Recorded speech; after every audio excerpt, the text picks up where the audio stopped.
Here we are, Podtacular 220, Halo 2 Farewell, Campaign Tales, March 24th, 2020.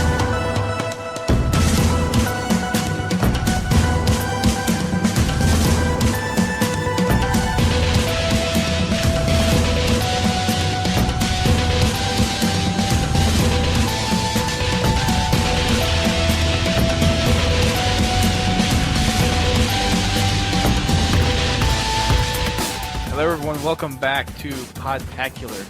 I am Dust Storm, and Greg is not here tonight. Don't know where he is actually, I've called him twice. Still haven't been able to get a hold of him. But alas, we are back from 2 weeks, I believe, 3 weeks of absence. Brent? I think it's 2. 2? Well, I don't think it's been 3, I think it's 2 Right weeks. before spring break. Yeah. Yes, but we're back, hopefully to not be too long. And like always, we have Brent, which you've already heard. Yep, you already heard from me. And we have What's a up, guys? guest from the Running Riot podcast, Kete. Hey, everybody. All right. Welcome to the show. I'm honored to be here. Thanks for being. Yeah. We haven't had a Isn't guest in a little while, so it's nice to see a new face, at least for me. Well, I don't get to be on that many shows. I'm very. It just I'm definitely I interview people, but to be interviewed or at least to be on as a guest, I'm a little out of sorts. I'm sure you do fine. Just think what your guests would think of. I'm just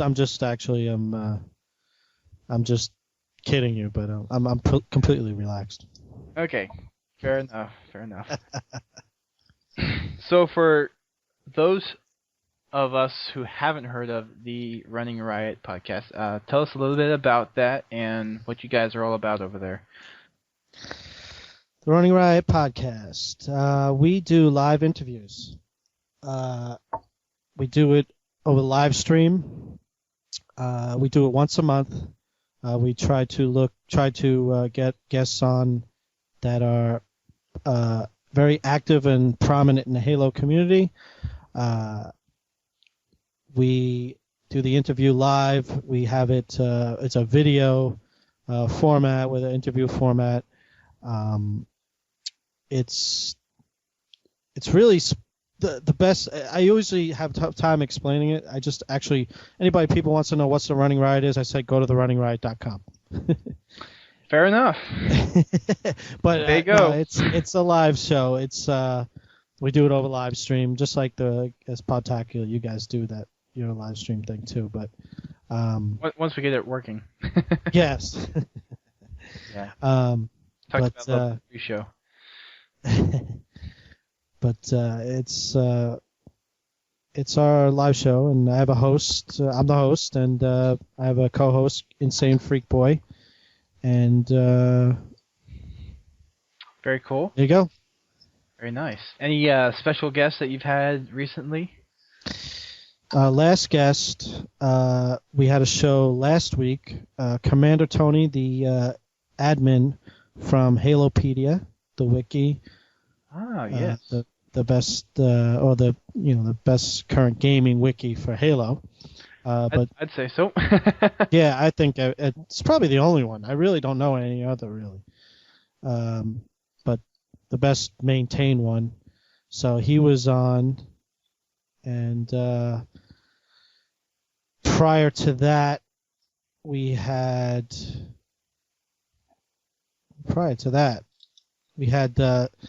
I don't know if you heard of A Match Made in Halo, Sick in the Head, and Psycho Vandal, the two that got married, a Halo wedding. They were on the show. Okay. Yeah. So a little more Halo weddings. Yes. Yeah. Very Two of the latest ones, but. Very cool indeed. Yep. So how long have you been over there at the Running Riot podcast? I started it back about 2 years ago. The first year was just me, and I had some people I knew who I played with online, my brother, and some other people just joining in, because I do it over Xbox Live. I just have a Halo 3 party in the same way even the interviews are doing now. I don't like we're doing this via Skype, but and my guests come in via Xbox Live, and I capture the audio from there. And I was doing for the first year, I was just doing a podcast capturing the audio from that, no interviews, but just talking about Halo. And then the next year, I switched to an interview format, and same kind of thing, capturing the audio from Halo 3, from the game, and doing interviews though. Cool. So since you do the whole Xbox Live party thing, do you ever get compared to shows like This Spartan Life? Aha. Okay, well, that's our next guest in April. Our April show is Damian Lacedemion from This Spartan Life, one of the major inspirations for the Running Riot. Cool. So yes, I've never heard anybody verbally compare us to that. This is the first time, and I'm actually happy you did that. It's actually even an honor to be compared to them, the same way that it's an honor to be on Podtacular, because it was another inspiration for the Running Riot. So I'm actually very happy right now. You just said that, and I'm on this podcast. But that was a major inspiration, the Spartan Life, and I'm going to be talking about that in my April episode, on how they were a major influence. The difference though between theirs and ours is we do it live, right? And theirs is a machinima type of interview, which is great. I love it. And they got some announcements for us actually, some new stuff coming out that we're going to discuss next month. Very nice. Yes, I'm very excited. Well, we're glad we can make you happy. You've already had by asking me to be on. Well, we appreciate you coming on, especially as a guest, since we haven't had one in a while. So, I know Greg would probably be shouting out a few more things about you and all the hoorah, but he's not here, so we miss him. Well, I hope he's okay. Yeah, hopefully he's okay. All the calls I've had to him have gone straight to voicemail, so hopefully nothing bad has happened. He probably left his phone off again, or left it on charger. Life happens. Yes, indeed it does. Okay, so we're talking about Halo 2, since on April 15th, the original Xbox Live service will no longer be available. All the original Xbox games that had Live will no longer function. And that includes our beloved Halo 2, which actually started Podtacular. Fumo, who was the old host, founded Podtacular back June of 2005, doing a Halo 2 podcast. I forget, what was the first level he did? I can't remember. I used to know. Oh. I think it... What, did like a walkthrough? Would Relic have been around then? I know that he did a Relic show pretty early. It wasn't Relic. Oh, I can pull up the... no, I can't, because I can't get the Podtacular. Dang it. Oh. I'd know if I can get the Podtacular. The show notes are up there. But yeah, he did a tip show for one of the maps. Someone's probably yelling at it right now into their iPods.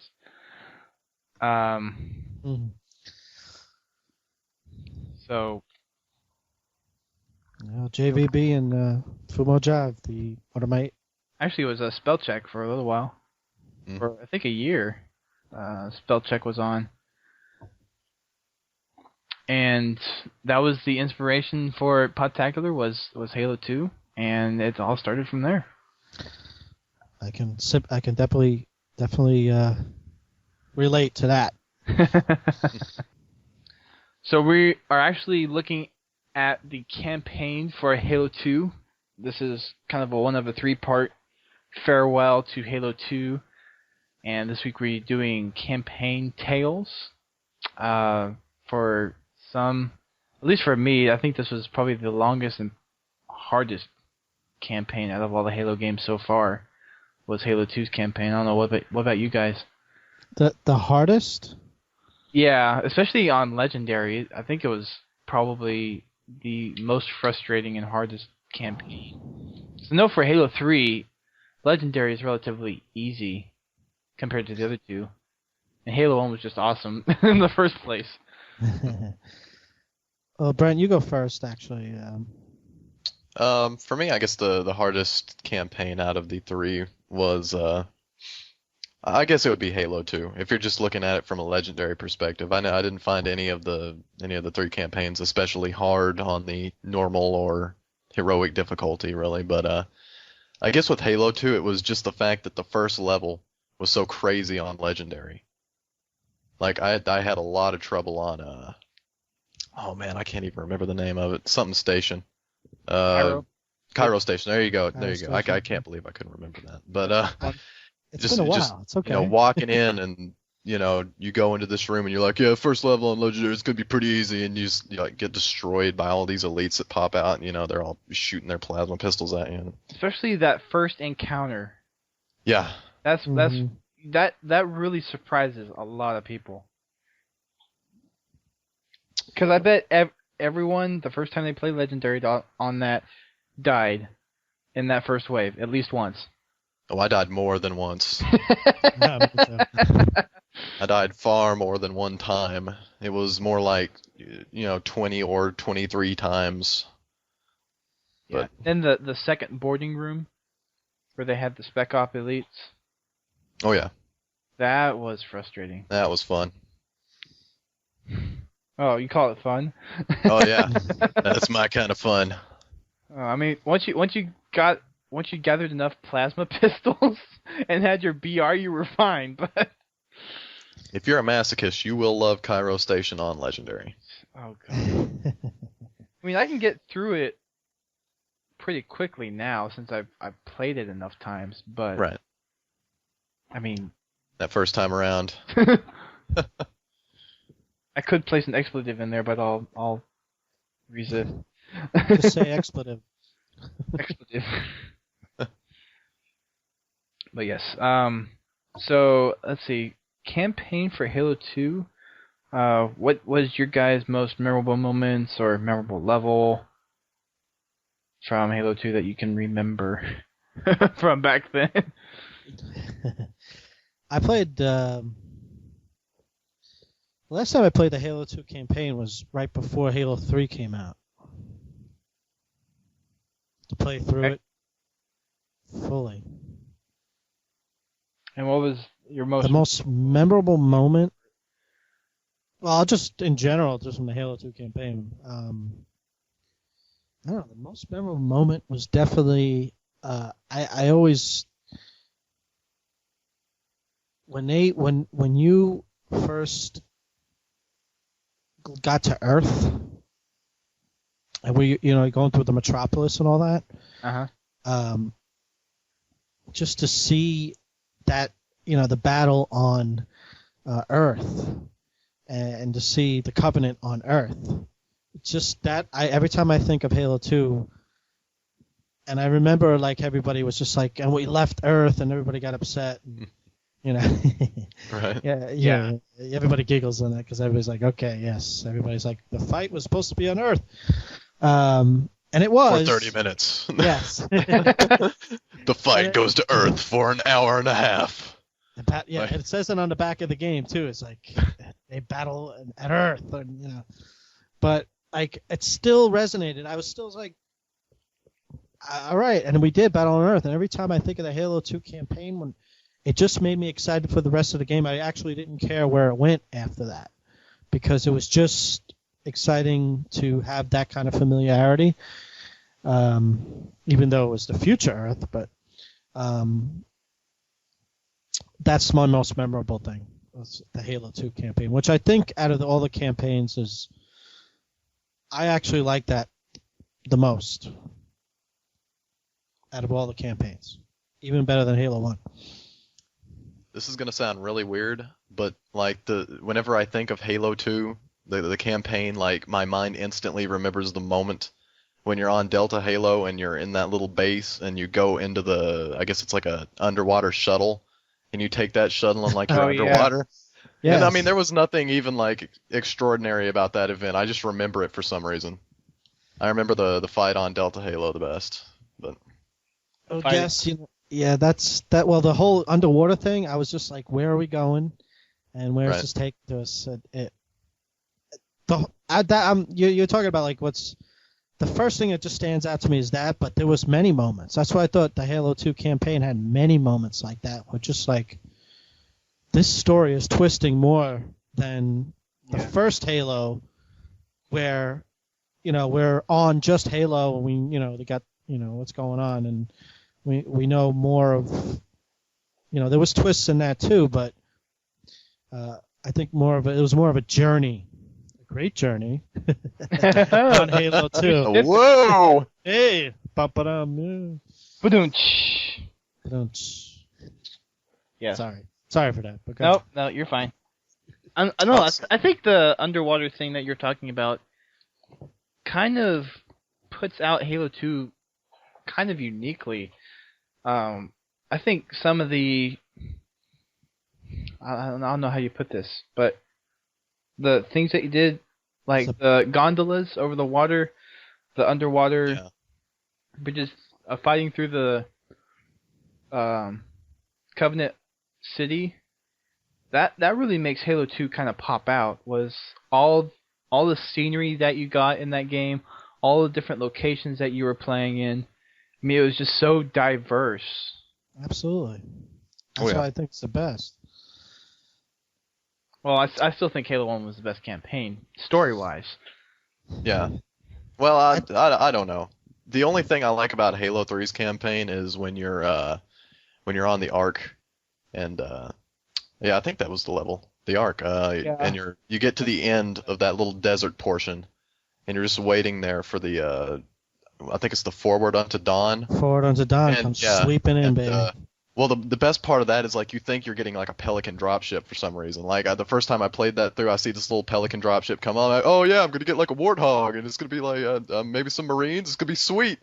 And like all of a sudden, just this huge, massive like carrier pops out of nowhere, and I'm like, oh man, I'm getting a tank. And you're getting blown away. I got a story about that. The first time I played Halo 3, and maybe a lot of people have the story, but I was, the Forward Unto Dawn came sweeping in, and when it comes in, it pushes all the vehicles that were already destroyed. It blows them back. It blew a Wraith right into me and killed me. Oh yeah. The first time I played. Yes. I died immediately. I got to watch the scene again because I died. Hopefully you didn't die the second time. No, the second time I was in the corner. I was huddled in the corner. Oh, don't get. Yeah, can you imagine if that was canon in the actual Halo story, where like this epic battle, and just all of a sudden the Master Chief gets killed by a rogue Wraith getting blown over by the Forward Unto Dawn. In the story. Oh man. Humanity has failed. Best game ever. Oh, over. man. Play again. then it like starts with Marathon or some other game and just. No, and then it's like insert coin.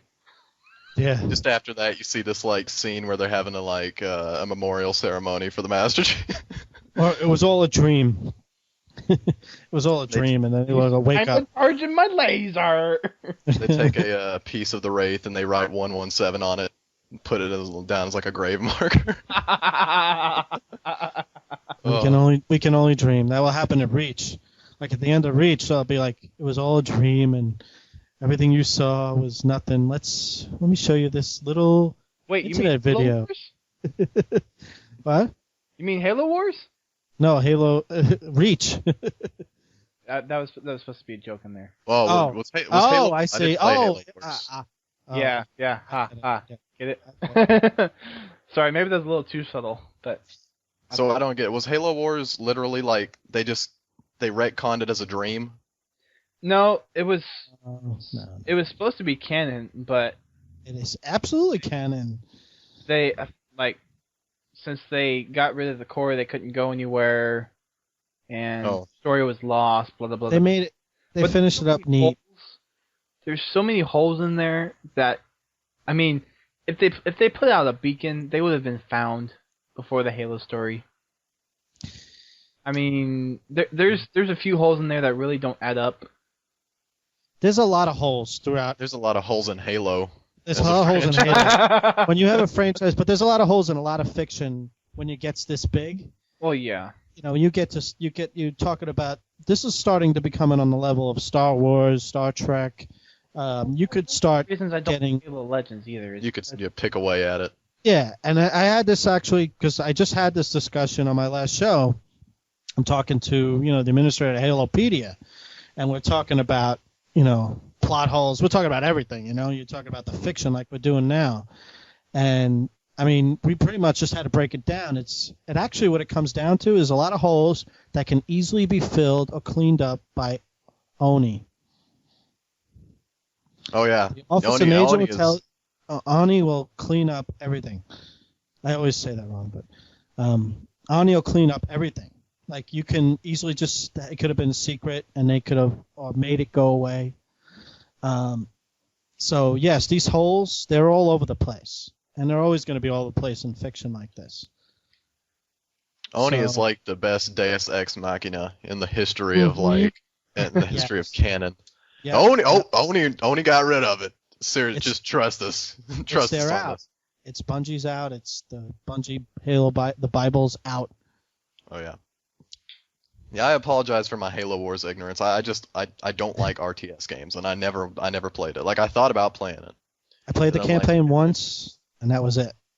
I mean, story-wise, Not it's TS okay. guy. Story was Going good. Going back, I Story-wise, think it's that's okay. why I ultimately like Halo 2's campaign story. Me Not too. the gameplay. I like Halo 3's gameplay better as far as No, campaign goes. gameplay. But in Halo 2, I think I like the story better because I felt like in Halo 3, they did a lot of stuff that seemed kind of unnecessary in the grand scheme of things. Like in Halo They 2, tried to wrap up every too piece of plot in Halo 2 had a purpose that would ultimately go on to be resolved in Halo 3. But like in Halo 3, Miranda Keyes getting like slaughtered, I didn't understand that portion. I didn't understand why it was necessary to kill off Miranda at It that was point too in the plot. mediocre. It's and an then, end like, of a at the story. end- It's a drama. The drama of it.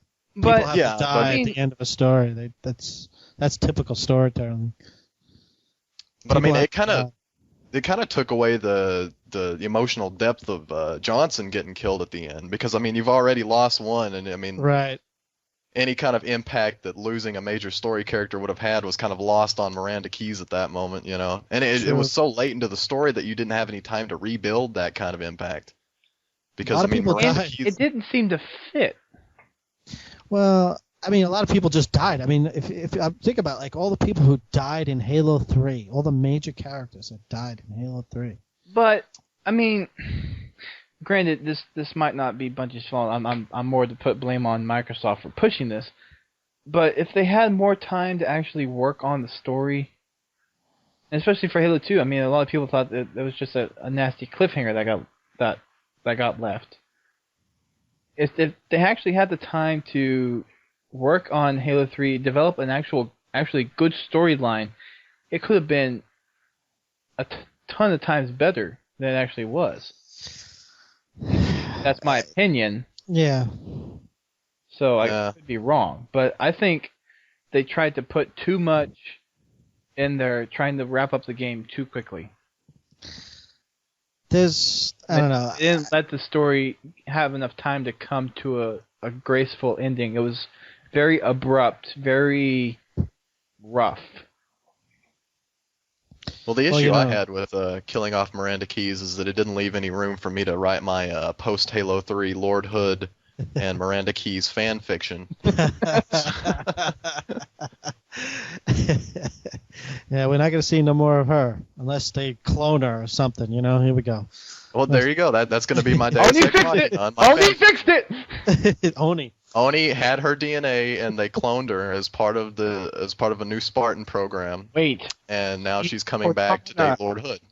no, she is Cortana. She is Lord Hood. There you go. Biggest plot twist on the face of the Oh, geez, that'd be so bad. Well, that.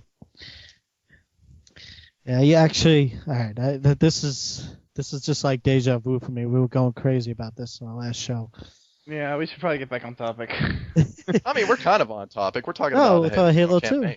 But, I mean, we always go off of these tangents, and I don't know if you saw my other message, Brent, but we hit Halo Legends again. Remember, we try to always, like, avoid Halo Legends. Did we talk about Halo Legends this time around? Yeah, I brought it up, and we brought talked. Oh, okay. Briefly, yeah. Oh, I didn't watch Halo Legends, so I can't comment. Well, it's. I mean, I know you.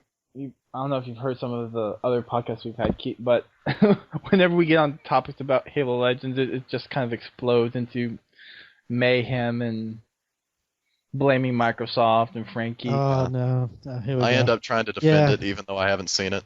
It's great. Well, you just better get used to it. You just better get used to more Halo, more stories, more books, more fiction. Taking the game out of Halo.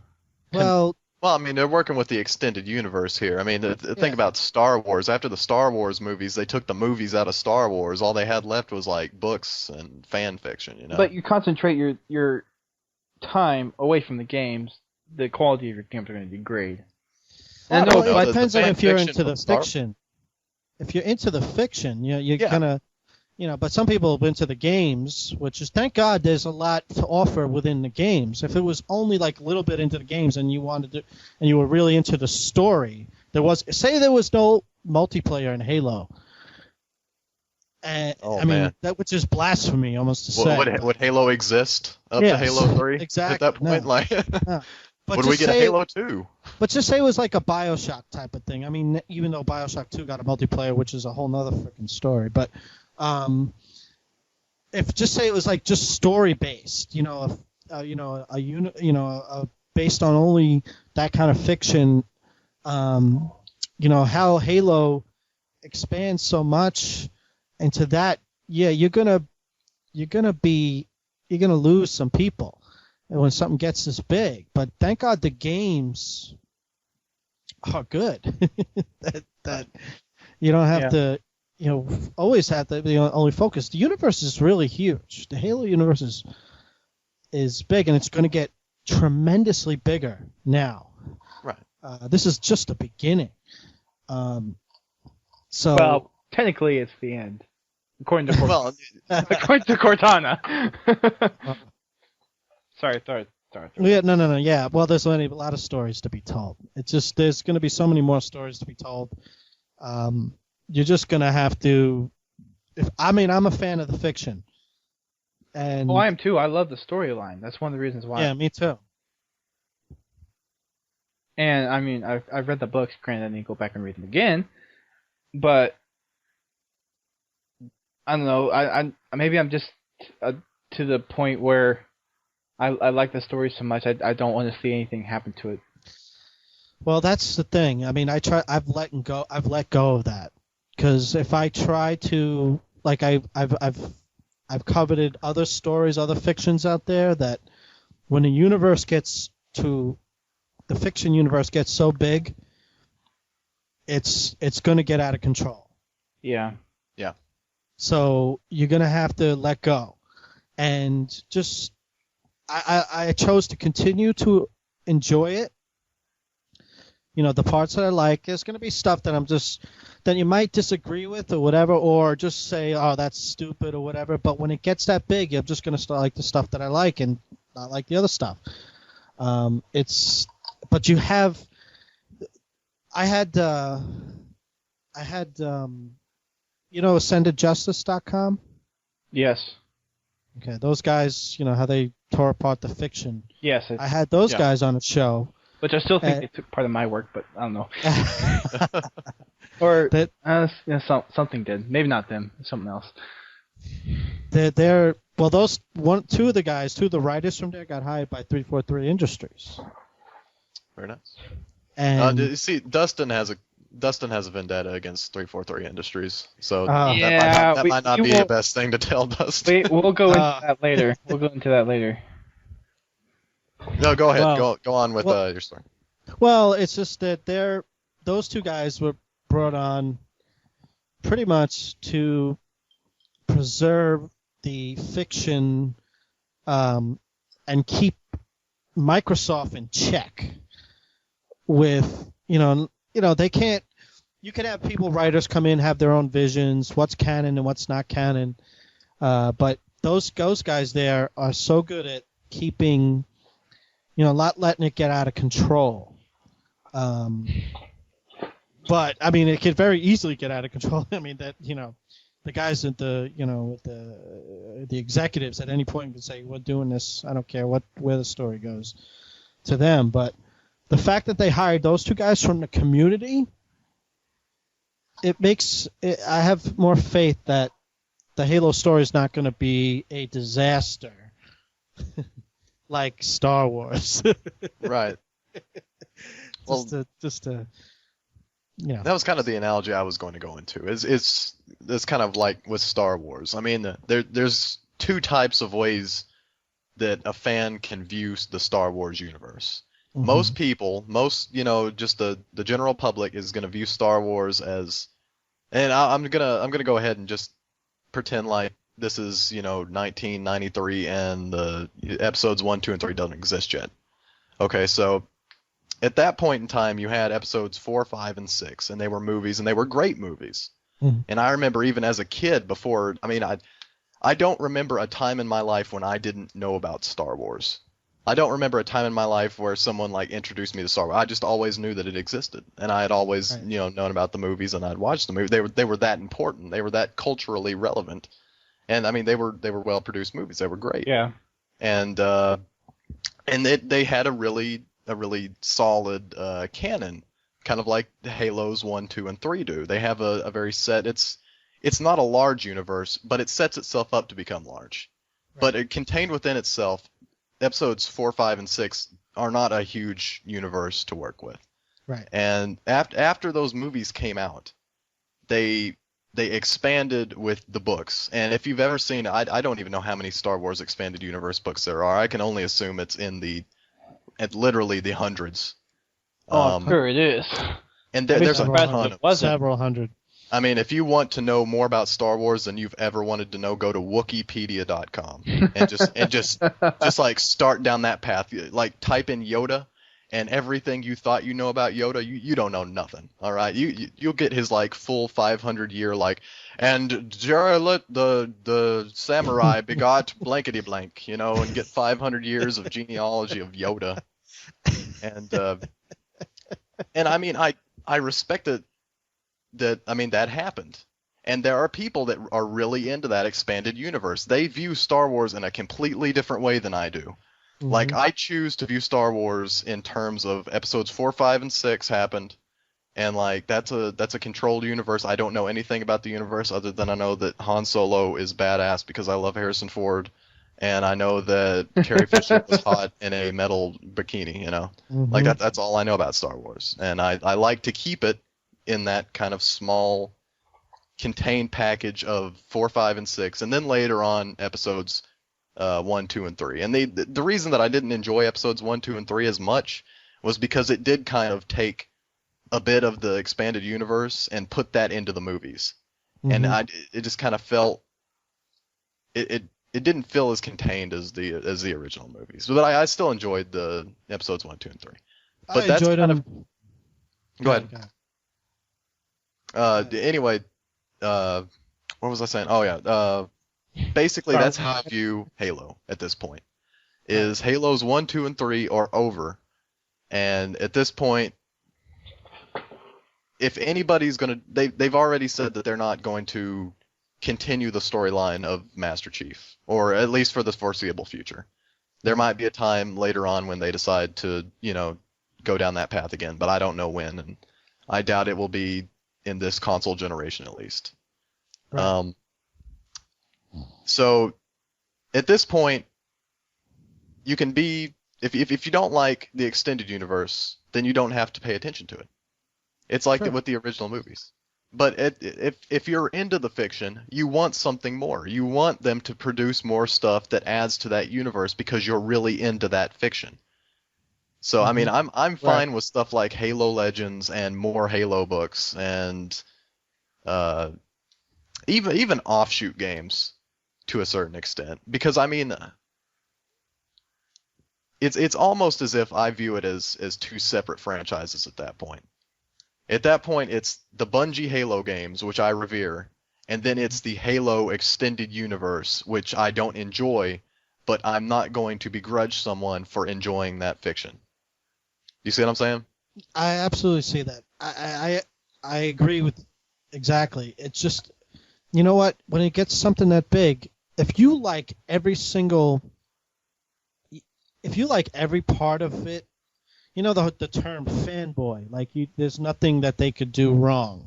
No matter what comes out with it, no matter what. Well, I consider myself a fanboy, but I definitely think they do some things wrong. Well, the definition of I thought as a fanboy would be what or at least what the internet makes a fanboy is somebody who likes stuff, likes as a fan of something no matter what they throw Exactly. at you, even if it's something that you normally wouldn't like, and but it's Halo, but I gotta like it. I'm gonna like it no Right. matter what, and I'm gonna make excuses for it to make sure that I like it. I'm gonna even come up with stuff in my head to make it work because it's Halo. So, but if Halo, I mean, when something gets this big, you just take stuff that you like and the stuff you don't like, and see, the thing is, I just see people who get mad at it so much, are so passionate about it, and that's great, and the passion's great about Halo, but I try not to, and I used to be this way, and I used to be this way even about Star Wars, and I don't want to be. It's a waste of time, I think, because we're not in control of the fiction. You want to be in control of it, you have to write your own story. Mhm. But we can't control it, so take the good stuff that you like, and there's probably a lot of it in Halo. There's a lot of things we like about it. And the stuff you don't like, but I don't think it should ruin the franchise for you. Right. The issue I have with the extended universe is when it starts feeling like they're cranking it out solely for money. I understand that any time you put out a product, you're doing it to make money. Like the whole It's a reason business. that 343 Industries exists is because they understand that Halo sells. If you put Halo on something, it's going to sell it's going to sell gangbusters. And that's why I appreciate bringing on people like the community members into the 343 Industries because it makes me. I'm sorry. Go ahead. I'm sorry to interrupt, but No, yes. go ahead. No, go ahead. But that's actually, I've never heard that before. That was unprecedented. Microsoft hired, people from the community Right. who run a website that's really not, I mean, it was just the guys just telling stories. I mean, they were, they pretty much broke it down. They probably got some recommendations, but that I can't believe, like, they hired, of course, Frank O'Connor came from Bungie. Of course, you're going to hire him, Right. and bring him in. But they brought those guys in. That was big. I thought that was, like, as far as fiction is concerned, you got just people who they were just really big fans of the fiction and just broke it down so much. But they hired them on as content managers, and it was interesting. Yeah. I'm not saying it guarantees anything, but It's a good start. That if you're gonna do it, that's how you do it. promising. It's promising. If anybody could have a deep understanding of the Halo canon, it would be those guys. Absolutely. And 343 Industries, they understood that. I have a lot of the developers and publishers that I respect the most in the gaming industry are the ones that understand that the hardcore gamers that get into this stuff are the people that you need to hire. You don't need to hire, these corporate PR shills, these crazy Exactly. marketing teams that know nothing about the games. You need to get people that know what gamers want. Right. They know how to do it. And that's what I'm saying. I'm fine with the extended universe as long as it doesn't feel like quality is being sacrificed for quantity. As long as it doesn't feel like they're jeopardizing. I think a lot of the problem that people have is that they don't like the fact that the extended universe kind of has to retcon a lot of the stuff that, happened in the general canon universe of Halos 1, 2, and 3, and then Halo Reach, the game. They don't like the fact that new stuff is happening. They like it contained, like they don't. Well, keep it neat. Whenever you get into an extended universe, crazy stuff is going to happen. Mm-hmm. That's just natural. That happened with Star Wars, going back to the Wikipedia thing. Like, that's crazy stuff. But it's going to happen anytime you go into an extended universe. Yep. But at the same time, I feel like the stuff that 343 Industries is putting out there, even though it's different from the main canon, I feel like it still has. It's still a quality product.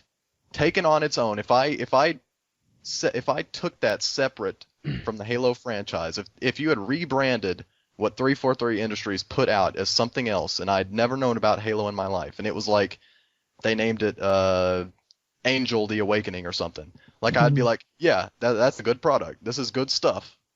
But as long as they keep putting out quality instead of just pushing out more and more stuff so that they can get more product out to the people and sell more, I'm fine with that. Right. I agree.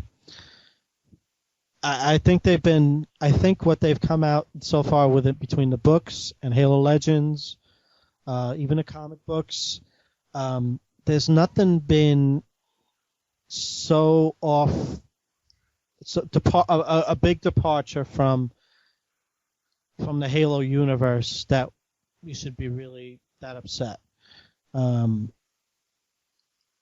There's going to be little things. There's going to be the plot holes. There's going to be all these little things that are going to not jive, but they can. Right. Oni will clean it up. Oni will clean it up later. But or another book coming out later where they clean it up, and that's another thing those guys will do. They have explanations of stuff. Maybe you won't know about it now, but you'll know about it later. Right. They'll recognize the holes and they'll clean and they'll fill them up. But I don't know. You know what I like? I like the fact that we're comparing an enormous franchise like Star Wars, and everybody's doing it. It's not just us here, what we're talking about now, to Halo. It's that's an honor, I think, man. Why it's being compared so much to that is, I think this is showing how big this universe is growing. Well, what I'm interested to see is how it holds up over time. Star Wars is a 40-year-old product at this point? Yeah. Well, I know they were originally about maybe 30, 35? 30. About 30? Regardless, it is an old product. It is a decades-old franchise. And the fact that it's still relevant today, and as much people... I want to see if Halo still has that kind of clout 20, 30, 35 years down the line. That's what I'm interested in. That's true, too. I never actually thought of it that way. I know it's relevant, but... That's going to be... I think Star Wars is one of those things that's going to be really tough to beat, because you have a ton of different franchises that... And, gamers are always looking for the newest and greatest experience. Well, I don't think it'll ever beat Star Wars. I'm not saying it to beat it. Well, yeah. Star Wars, but I'm saying its lifespan it's going to be straining probably by the time it gets to 30 years, unless they're still making Halo games, which could very well be the case. It could very well be the case, but this is another era of media that we're talking about from when Star Wars came out, because first you had movies for Star Wars. Right, so you had the movies first. They became games, or you had games associated with them, and it's still, they're in all kinds of media. Halo starts out as a game, and now is breaking out into other. Where's the Halo movie? Yeah. Where's the Halo movie? Well, that's what three. You want to start talking about that? I saw Avatar. I've seen Halo. Yeah. Yes. There's that comparison too. Hey man, if they take that Avatar tech and turn it into a Halo movie, I'd be fine with that. That'd be fine with me, man. Just a Yeah. bunch of explosions and giant pelicans would be great. Yeah, there'd be ecstasy. There would just no way we'd be able to handle that. Well, IMAX 3D. Oh my I god. agree with what most you said. I have my discrepancies, and that's probably just how I think Halo universe should be like, and what probably actually is. So, Well, it's a passion. I- As long I- as you have the passion, then you're good. I mean, I understand that they have to appeal to the general population, and that they're in it for money, but it I don't know, it kind of just rubs me the wrong way to really just kind of mess it up like that, in my opinion. Well, Mhm. going back to the Star Wars kind of analogy, I know it's weird to compare Halo, a video game, to something like Star Wars. Well, it's actually Well, not. no, it's That's the actually I thing. think it's actually almost straight on because it's Right. both sci-fi. But if Right. if history is any indication, I would almost argue that the Star Wars extended universe is the people that not the extended universe itself, but the extended universe in conjunction with the people that were crazy about it and the people that kept up with it, when they were at the Star Wars conventions every single year dressed up, in cosplay as Star Wars, and the crazy people that are into the fiction like that kept that franchise alive for as long as it did until episodes 1, 2, and 3 came out. Right. I think it could be argued that if the extended universe didn't exist for Star Wars, we wouldn't have seen episodes 1, 2, or 3. Third, or however many, 25 or 7 years later. Well, absolutely, because like the first, I mean, George Lucas, when he made the Star Wars, he keeps saying that he had this story all wrote out and he had to condense it into that first one. Right. But as it, the popularity of it when the movie came out, he, I'm not sure if, I mean, I don't. I always think about like how much he really actually wrote out that story, because he always says it's all been written out, all four, all 6 of the movies and all You're these right. some of these backstories. I question that, but he never expected it to be this big. Nobody did, No. but because nobody writes a story that big and has this expanded, or at least other people are writing for Star Wars, but Right. yeah, I mean, he's sitting there like, wow, man, this just probably got his juices flowing as he saw this reaction to his movie, as it would me. I mean, if people like this, like, oh, I'll just keep going with this, Mhm. I mean, that's I gets guess his what juices flowing. I guess what I'm trying to say is that the people that are into the extended universe fiction are the kind of people that are dedicated enough to that to keep the franchise alive in their own minds and in even some ways the mind of the general public.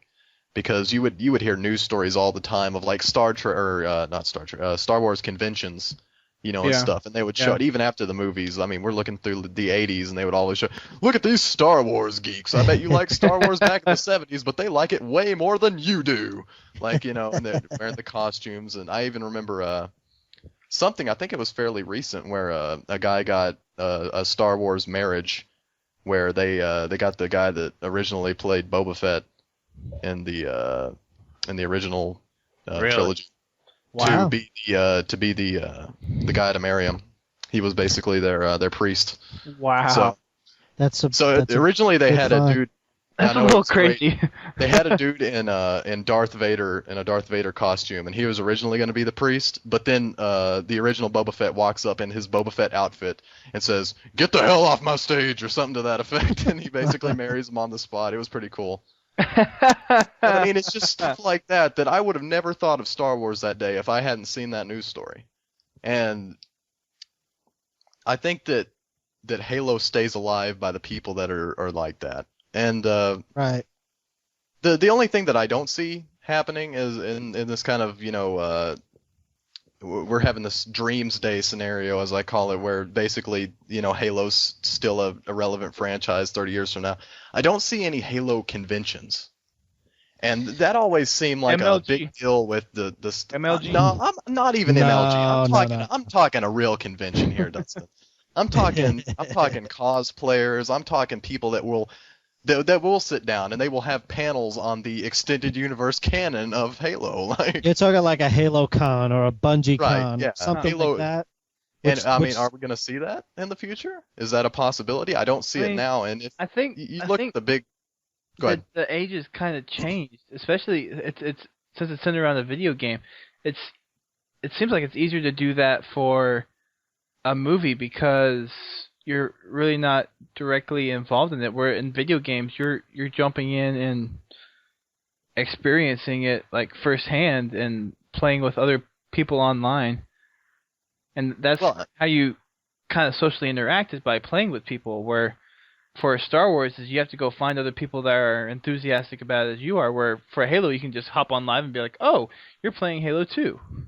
I would agree with that argument, except I see something like PAX, and I see how big that is, and it kind of just blows that argument out of the water. Because, I mean, PAX is a gaming convention. By your argument, these people are, and they do interact with each other online, and usually not in person, not in, large groups, but they do interact with each other. If you look at it, it seems more like these conventions are for special announcements than... Not PAX. Not PAX, though. Not PAX. PAX. I don't. The other ones, E3, and the other conventions you see there are definitely more towards announcements. Yeah. There's more business in those. PAX is actually there's there's very few announcements actually. There's some there's business to be done on Expo floor. And believe me, I've just been reading all about this because I'm going to PAX East in a couple of days. Oh man, I wish I was going to PAX East. You're so lucky. I'm so jealous.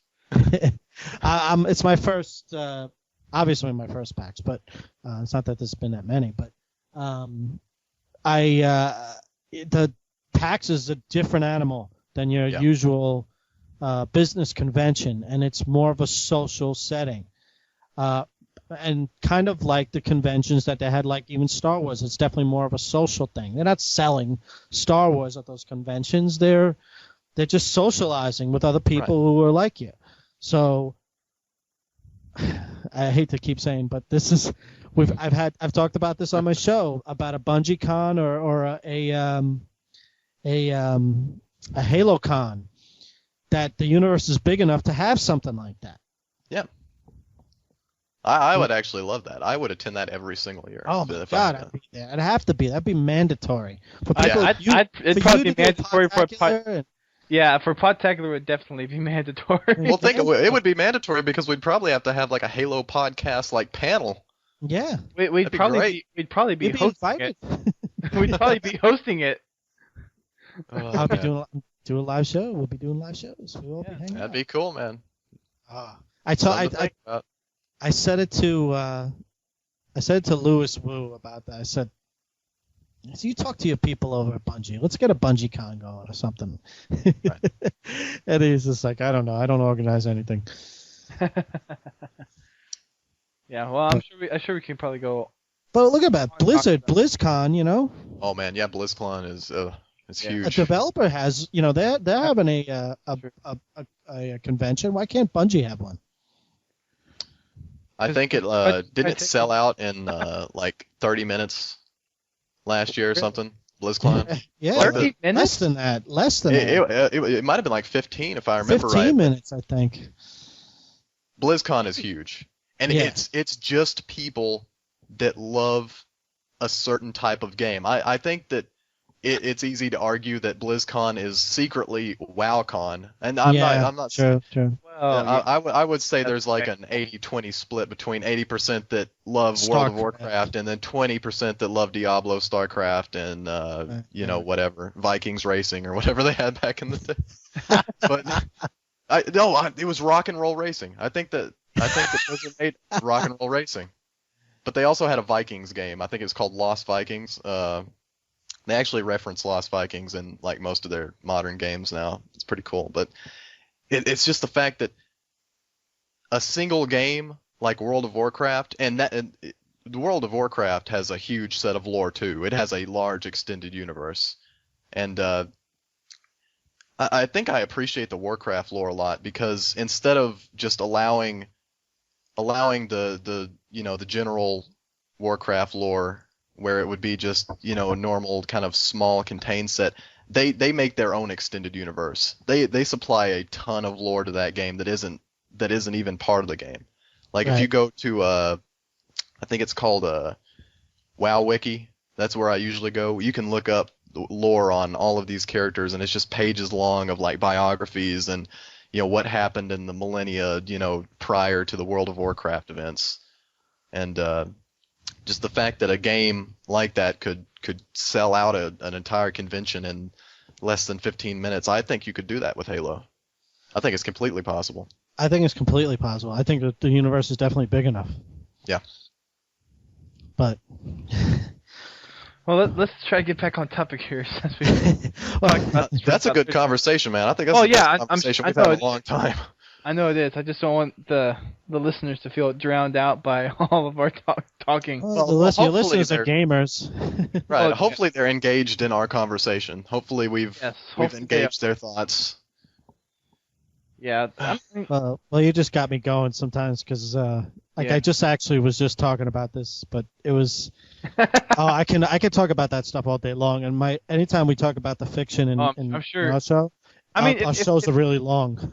If there was like just a way for a bunch of podcasters just to sit down and talk about random stuff, that would make an excellent show. I mean, I know there are podcasts that do it. I mean, right. Rooster Teeth's. The Drunk Tank is largely like that. They just talk about random stuff. That's actually my favorite format for podcasting. That's where I kind of shine. Like, I mean, I'm not trying to say I'm a great podcaster, but the times when I am best in podcasting is when I am just talking about random stuff with you guys. Right. Like when we go off on a tangent. Like, and I mean that's what the people like too. Yeah. I mean, submissions are great, but sometimes I like to go off on random stuff. You know what I'm saying? Yeah. That's podcasting. Yep. It is. Well, getting back on topic for now. All right. Before we derail again. Steer the ship. Hurry! It's gonna derail. Steer the train. So, Steer the train. I guess for everyone that's played Halo 2, you remember that you got to play the Arbiter, which was a big jump from Halo 1. Ooh, you know what? I forgot about that. I'm an idiot too. Like, I actually should have said that was actually the most memorable moment in the campaign for me. I can't even believe I just didn't. I mean, I never. That was actually I went in the dark about Halo 2's campaign. Right. And I didn't know we were going to play as the Arbiter. When that all of a sudden just came up as the Arbiter. Mm-hmm. I take that back. I take everything I said back before. That was the biggest moment for me. I think that would have been a big moment for me. Except I got Halo 2 about 5 months after its release. I actually got into Halo. Oh, I got 5 months after Halo 2's release, and an issue of EGM actually spoiled the Arbiter thing for me before I got the game, which kind of messed up the moment. But I was day one. I didn't hour one until nice. Like a year after it because I didn't have an Xbox. I mean, I had friends that did, but I mean, Halo 2 for me was Halo 2 Vista when it came out. Were you aware of the Arbiter playable character? Yes, I was. All right. Yeah. I'm sorry to. Yeah, I definitely have to say that was the most memorable freaking moment. I had no idea, and all of a sudden it was, you're playing as the Arbiter, seeing it from the Covenant's view. You know what? There's so many moments in freaking Halo 2. Okay, so let's go ahead. No, go for it. I mean, we're talking about no. campaign. We're gonna hit. Yeah, I know, but we're going to hit a lot of campaign stuff. Overall, I'll say Halo 2 is definitely my favorite campaign of all three games. Okay. But go ahead. So we'll just be talking about it. I would say Halo 1, but that's just me. Yep. It seems like for a lot of trilogies, the first episode or whatever is generally the best. and then your second one is a supplement, and then the third one can either be dead on or just flat out bad. Well, I think that Most cases. in similar, like in the chapter 1, chapter 2, chapter 3 type of format, they all serve their purpose. The introduction to something is obviously most memorable. Yeah, I guess that's true. And then the second one is the expanding of that, and a lot of times can be major disappointment. Because you already have in your head with that first experience what it should be like, and then it could be totally different from what you thought it would be. It could be a major disappointment or a major great thing. And then the third chapter, and you've seen, how many trilogies you've seen out there. Right. It's all about how they wrap it up nice in a nice package. Right. I think Halo does it nice. I think Lord of the Rings does it nice. Yeah. Recently, I personally think Matrix does it pretty good, but a lot of my friends tend to disagree with me on that. I'm going to disagree on that one too. Okay. kind of a more recent example of that for me is Mass Effect. And going back to what Kete said about, the first experience, you have to take in all of this new information. You get the full, piece of this universe that you all have to take in and, put it into your brain that this universe is like this. You go into Mass Effect and unless you just read about it somewhere, you don't know anything about that universe. You learn about the different alien races. You learn about, the politics behind that universe. You go into kind of what this, I guess it's, kind of out anyway, but the Reapers as kind of a subject. You get information on even how the alien races breed, as going, the Asari, they're not male nor female. They're all kind of female in the bisexuality, Spoilers. But they're kind of the bi-gender. We're Halo podcast. We don't care. Right. But I mean, I did not play it.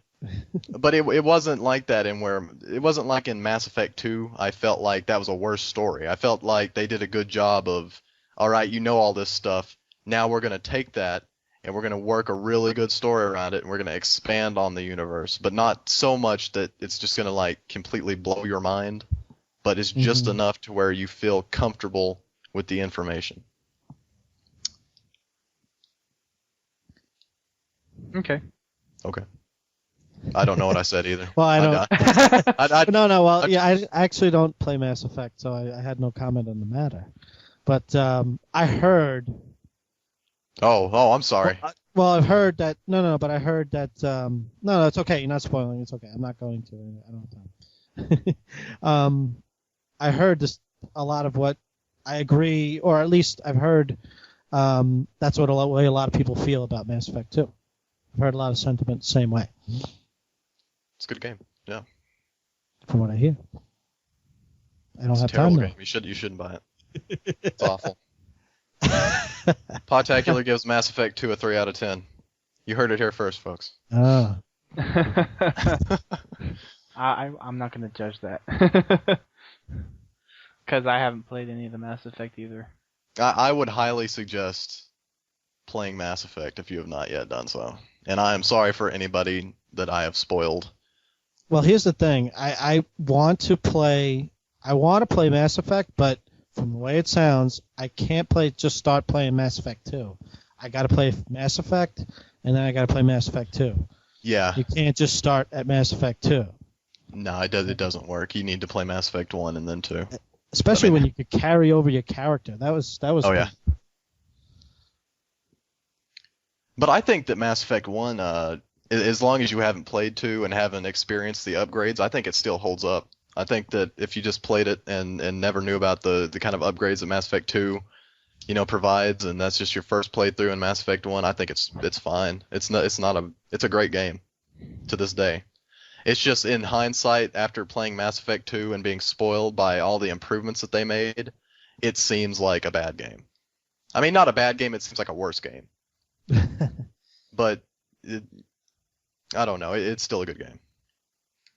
Just don't play Mass Effect 2 first. Okay. I don't think you can even do that. That's my... Fair enough. Fair enough. Pro tip for the week. All right, Duststorm, you're gonna have to wrangle it in here. Okay. Right. Well, let's go ahead and get on to some of the submissions that we have for this week. We asked for campaign tales that you all have had from your days of Halo 2, and we have quite a few here that we can read. We have a novel from one. We'll see if we'll read that. So the first one we have here is from B Porus, and he asks, "Should I get Halo 2?" And I'll let you guys answer that one. Nope. Well, have you get Halo 1? I mean, you already have that. I mean, there's a lot of people there who've gotten just Halo 3. Oh yeah. You know? I don't remember. I don't remember who it was, but in the early days of Podtacular, I think I guest hosted with a leader from another Halo community website. I can't remember who it was, but they basically, he told us on the podcast that he had never played a Halo campaign. He just solely bought the games for multiplayer. Never Wow. touched the campaign. I was like, wow. And he said it just never interested him. I'm actually not that surprised to hear that, though. But it Looking surprised at- me to hear like the leader of this like massive. I mean, not massive, but it was a prominent Halo community. Oh, okay. That's surprising. I mean, it was shocking. Now, no, just from the general like, yo man, I love weed and I love FPS games. Let's play some Halo. Like I can completely understand that guy That's not right wanting to on. get into the campaign, but Yes, which we're familiar with that type of Xbox Live player. Yes. No, I thought you'd. Yeah, I mean, there are definitely the matchmaking or the multiplayer players out there who could give a rat's ass about the campaign. I mean, since the multiplayer is going out, don't buy it necessarily from the multiplayer unless you really, really want to. But I think if you're into the story, definitely go ahead and grab a copy of Halo 2. You can get them online for relatively cheap. Well, I mean, it's the standalone campaign or the campaigns Halo 1, Halo 2, even Halo 3. If you didn't have, say they didn't have multiplayer, like I said before, I know it's blasphemy, but say if they were just by themselves, as just games by themselves, would they be fun games to play? Like say like a BioShock. I think they would be fun to play. Now, would they be as successful? Probably No. not. No, but there was still something you could pick up and play. Oh, I'm sure it would be. So in I that think sense, the story's really good. Yeah. Actually. And accompanied with the books, I think the books are almost just as much canon as the games are. well, just say like it never mean the story. Just say the gameplay is just fun enough. You know, you're playing the campaign, Halo 1 campaign, the Halo 2 campaign, you know, even the Halo 3 campaign, Now, are gameplay you wise. talking about like removing multiplayer completely, as in no co-op campaign, or are you talking about just like no No, keep the co-op in there. live? yeah. Yeah, I think if you left the co-op in there, people would still enjoy it a It lot. wouldn't be an A title, but it would be Right. a game that, you know, you could pick up and play through it, maybe play it on the multiple difficulty settings. And you know, the AI enough is actually in all three games, I think, are worth a rental. Yeah. Well, the it was AI in 3 could have been a little better. The brute I mean, look, a little dumb. Mhm. looking back, I've never played a single legitimate match of Halo 1 multiplayer, and I still love that game. Oh my God, yeah. I mean, it's a great game. So should you get Halo 2? Uh, That's a very, I don't know. You got to know how much You're asking Halo fans. You know what? Yeah. For $20, go ahead and get it. Just do For it. $20, yeah. It is for $20. I know this personally Yeah. because I had to buy another copy because I lost my original copy and I wanted to play it before it died. But You gotta play it next Get month. play some more this weekend. yeah, we need to.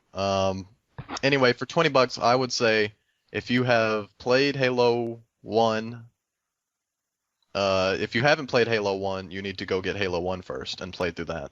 You need to play And- that first. Yeah, you need to play that first. Then play That's Halo like 10 2. bucks. Yeah. Right. Halo 1's $10. Then play Halo 2. And I guess if you're asking that question, you've probably already played Halo 3, so. Well, that's the thing. Like, I always wondered if you've played Halo 3 and never played any other Halo games, and you go try to play Halo 1 or 2, like, what would happen to you?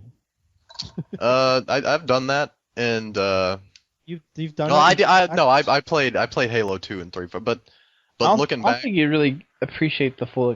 Well, personally, this is me saying that. I don't think you would appreciate the full experience if you didn't start out in order. looking back on Halo 2, if you weren't around when Halo 2 was new, I mean, at least online. I'm not talking about campaign, but back in Halo 2's multiplayer glory days, I mean, that was an experience all its own back when everybody on your Xbox Live friends list played Halo 2 almost exclusively. And then you had clans. It was and the there were- only yeah, thing worth fans. playing. Yeah. I mean, I have never had another Xbox Live experience that compares to the experience I had with Halo 2 multiplayer when it was new. Yep. And I go back to Halo 2 multiplayer now, and it doesn't seem to hold up. I have these amazing memories of Halo 2 multiplayer from back then, and I think a lot of it had to do with the community. I'm You sure were it playing did. with you were playing with great guys. I was playing with JVB and Corona and Immortal Moose and Immortal 3 and all these people from the community. I was playing with the Cave Girls and PMS Girls even though the PMS Girls don't like me very much and it was a community aspect that you just don't get these days. Well, it was so new, and it was so exciting, and that's what I actually cannot wait for this next. I don't know about. I think Halo. The first 2 weeks in April are going to be Halo 2. We're just going to be playing Halo 2. I know I am. Just to send it off. Oh yeah. Oh, I gotta get my 20 first. Yeah. It's really like it's the beginning really. The multiplayer aspect of Halo 2. You can knock Halo 2 and people knock Halo 2 so much because it was really the only thing. People loved it so much and hated it so much because it was really the only thing that you really could play online, where you could get matches, and even if there was cheating or not cheating, whatever, you just everybody was there. It was the party. It was the real party.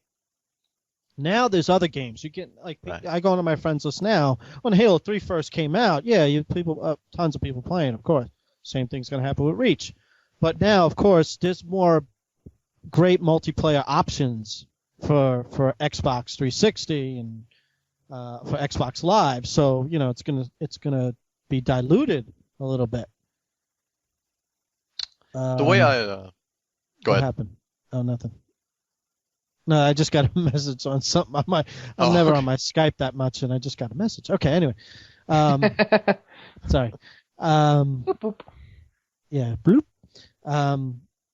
But Halo 2, I mean, it was just whole friends list. Exactly. It was everybody's on it. So the party's there. Everybody's going to be there, whether you loved it or hated it, you heard people complaining, or you had these people you first met. When it was before that with a console, really, and you spend that much time with. I know you do PC gaming and you have people on there, you play and stuff like that, but the console experience is different. And Xbox Live was different. It was a more consistent service. Where you could easily see when your friends were on and all that shit, Yeah. So that really brought, Xbox Live and your console community, that in the community we have now, it gave birth to it.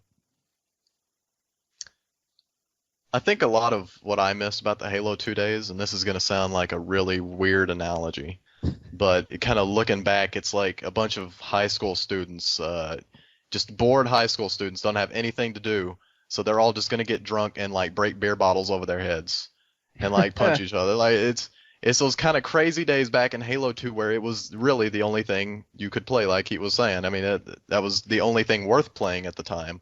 So you would do crazy stuff just out of boredom. Like you would try to get out of the map, and you would, try to super jump, and you would create all these crazy custom maps, or not custom game types like Tower of Power and zombies. And I mean, game types that would go on to be, legitimized official game types in Halo 3. I mean, they were that good at the time. I mean, you look back at the honor rules that you had to go by in zombies in Halo 2, where every time you die, you'd have to switch over to the other team, or else, everybody get mad at you.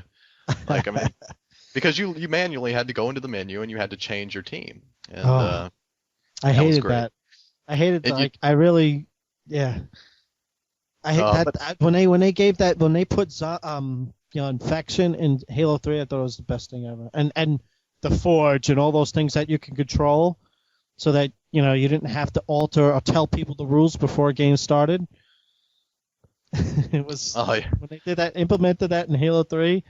Yeah. Because I just hated telling people what to do before. Yeah, it was awful, but in a way, it was awful. I'm not arguing with it there, but in a way, I kind of pine for those days. I kind of look back on that kind of fondly, as oh man, we were crazy back then. Remember when we? It was home. It was young home. and youthful.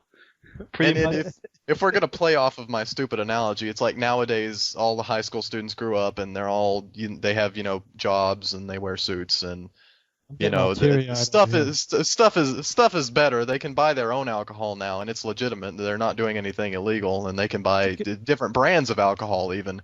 But they look back and you know what? Being a kid breaking beer bottles over my head wasn't so bad after all. I kind of miss those days. It made me who I am today. Looking back, breaking out of the map in Halo 2 wasn't so bad. All those people that wouldn't switch in zombies, I kind of miss those days. Like. You always, I mean, if it really truly pissed you off, then you probably switch to another game anyway. But right. you kind of. It's just part of the experience. But it seems like they refined Halo 3 so much that you couldn't do crazy stuff like that anymore. Like I remember on Tower of Power, that entire game type is like broken. Because you have one guy on a tower with, a turret, everybody has no shields, and he's just mowing people down the second I know. And it was fun, but it was broken, and they refined Halo 3 so much that it was hard to create a map like that or a game type like that. Yeah, but you know what? It brought on new shenanigans, Right. But yeah, no, that's why Halo 2. I can't wait, and I'm getting all teary-eyed right now. I know that's what I'm saying. If Halo 2's gonna die, I want to be the pallbearer. I'm gonna send it out, burning blaze of glory. I'll tell you, I imagine it out with the bang. I'll tell you this. There's definitely gonna be. I could definitely see at least the last week. The second week in April, everybody's going to be playing, and you're going to be able to find matches. It's going to be a good experience, and we're gonna have fun. You're going to team up with some old people you used to play with, maybe that are on your friends list still, if you didn't clear them off from Halo 2 days. I mean, I know I cleared off most of them, but it's. I think it's going to be a walk down memory lane that. It's going to be fun. I'm really anticipating so much fun. It's going to depend on the community, and I think that the community is going to show up. I think absolutely. The community is going to, show up in droves. Well, not only Halo that, 2, it's proper eulogy here. Not only that, Bungie's going to be on board. Bungie's doing definitely events for that. Either they'll be there, they'll be there playing, but they'll also have some kind of like. I imagine some kind of giveaway. Giveaway of something if you play several games and stuff like that, or if you find us online, you play with a Bungie employee. I don't know.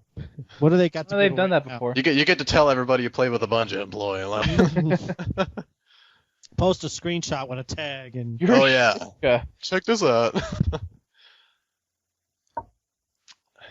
Yes. Okay. I just want it to be like Michael Jackson's funeral, where we all hold hands at the end and sing "We Are the World." And I'll cry. Next submission. And I will cry. Brent, you want to read the next one? Yes, Jonah Pandalord, the AA battery says, "Hey guys, here's my tale from the Foxy Hole. Only 8 at the time, I waited for my dad, who waited all night to get Halo 2. Arriving home, he told me that they ran out. Sad face. The next morning, I awokened to the Halo 2 theme song ringing on my TV. I played the whole day, and when my dad got home from work, he asked how the game was, and I replied, wow, it's even better than Super Monkey Ball. No homo." Okay. Okay. Ugh. But so the dad was picking it up for him, huh? Yeah. So the dad, who was he? He was 8 years old. All right, that's a bad dad. Yeah, that is a bad. But to be fair, that might have been my dad, because I think I was playing M-rated games back when I was 10 or 11 at least. I wasn't 8, but I was definitely like underage. I was a preteen. I probably shouldn't have been playing them, but I did. Yeah, I gotta. My sons love Halo, and they're 6. Yeah. And I don't watch them. I don't let them watch gameplay. But I let them watch pics. I let them, the Halo encyclopedia, they pictures online and all that, and maybe some videos, some machinima. Right. But the actual playing of the game, I'm holding off for a while. I don't know till when. But it's, I actually, on that, he was 8 at the time. I want to know if he was allowed to play online. I don't know. That's Maybe. the question I have for you, Jonah Panel Lord. Probably as many 8-year-olds as there were in Halo 2. Like, I have no doubt that he might have been online. I mean, you have to think back in the day too. Internet was pretty pricey. I mean, it was DSL. Right. So everybody just switched off of Prodigy. Like, we're all coming on. We'll take it out of your. We're allowance. switching over from dial-up. Come on, kids. Oh boy. Yeah, but even at the time, modern game consoles back in 2000, the Dreamcast had a 56K modem. So I mean, that's an indication of how new broadband kind of was at the time. Yeah. Well, that was controversial when the Xbox shipped out. They shipped it with only Ethernet port. That was a smart move too. Yeah, they knew. They ushered it in actually. They right. Said, Good job, guys. Thank you very much. Yeah. Which one's around now, Dreamcast or Xbox? Oh. Kate, you think you got the hold of it to get the next one? Oh my God! All right, big gooba fish. Hi, Podtacular. It's the big gooba fish again. Back from the imaginary dead. I heard we were doing call-ins and tales from the Foxhole show. Sent it around Halo 2, and I jumped at the mention. I played Halo 2 a lot. I put more hours into that game than I can count. I didn't have live at the time, so I ended up playing the campaign about 50 times over. Anyway, and that's probably what I would do too if I didn't. Yeah. Anyway, my tale comes out from the campaign of Halo 2 in the level Metropolis. I was fighting through the bridge of tankage with a tank, and went into the tunnel at the end. I came into the section where you fight Covenant in the subway, and I kept on fragging trucks. Killed a group of jackals and went on forward. I noticed something in the corner of my eye that seemed strange. I looked over and saw a jackal stuck in a looping fall animation floating in midair between the truck and the wall. It stayed like that until I walked into it, killing my character, glitching out the physics, and crashing the game. Oh, man. That is all I have for now, and I can remember. Don't go swimming in Metropolis Ocean. You might get attacked by the big gooba fish. The big gooba fish, as Greg would say. So it sucks that he died because he touched the animation. But that's an interesting glitch. Mm-hmm. Well, I have a saved film and I haven't found a reason to use it. I have an elite caught in a wall doing a falling animation, just stuck in a wall, and his arms are just flaring. And I've been meaning to use that in a machinima somewhere, but I just stopped doing machinima. Right. But that's what that reminds me of. But hey, thank you, Gooba Fish, for reminding me of that. Talking about Metropolis, the level. Do you guys remember the what was it called? The Scarab rifle. Yeah, I never got it. Egg. I never been able to get it. I got it, I think twice. I got it once. Because it was an achievement for Halo 2 Vista. It's an achievement? Really? In Halo 2 Vista? Nice. Yeah, I need to get it on my other gamer tag, but I got it once for an achievement. Haven't been able to get it again. I tried getting it on the Xbox. You know, you have to go through that freaking hallway and... I actually did it. There's actually a second way you can do it. Instead of getting the Banshee, you can, if you go get the Sputnik skull, and then grab rockets, there's a little medical box over by where the Scarab takes its last turn. And if you position it just right and shoot the rockets in the right place, you will actually go up and almost hit the top of that connection bridge, and you can land on top of there. Oh, wow. That's pretty cool. Now, you can't go too high because the top of the map is actually tall enough to where if you fall down, the timing animation for the death, you'll actually die before you even hit the platform if you go too high. So I sat there for about 3 hours until I got it. Wow. Wow. So it's doable in another way, but it's really hard. Yeah, I spent a little time on it, and I couldn't get through with the Banshee and stuff like that. Or it was just, it wasn't happening for me, so I gave up. Went on YouTube and watched somebody what it looked like. It's not that great when you get it, but I always thought it was kind of cool that Bungie is willing to put a crazy Easter egg like that in the game. Yeah. Yeah, you know. Well, and there was a soccer ball, too. Oh, yeah, I remember about that. Yep, Metropolis. That was the original soccer ball. Yeah. That's that's another thing that got brought back into Forge. Right, yep, Legacy. Well, the soccer ball in Halo 2 bounced a lot more. Yeah. Boing. Yeah, not so bouncy in Halo 3. No. They're more like kill you. Well, yes. They'll kill you pretty easily. What really sucks is you couldn't carry the scrub gun from level to level. That would have been cool. Oh, yeah. Just power through the rest of the campaign with... I'm sure that was done purposefully. Well, yeah. But still, it would have been pretty cool.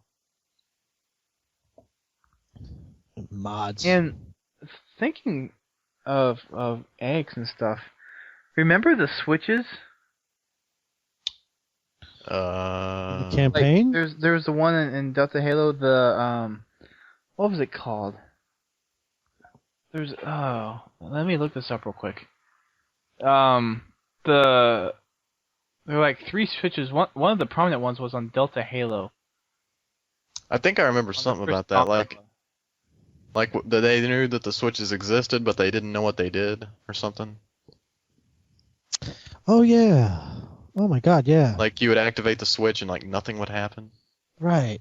Oh, God. Wow, you're really bringing me back. Secret switch. It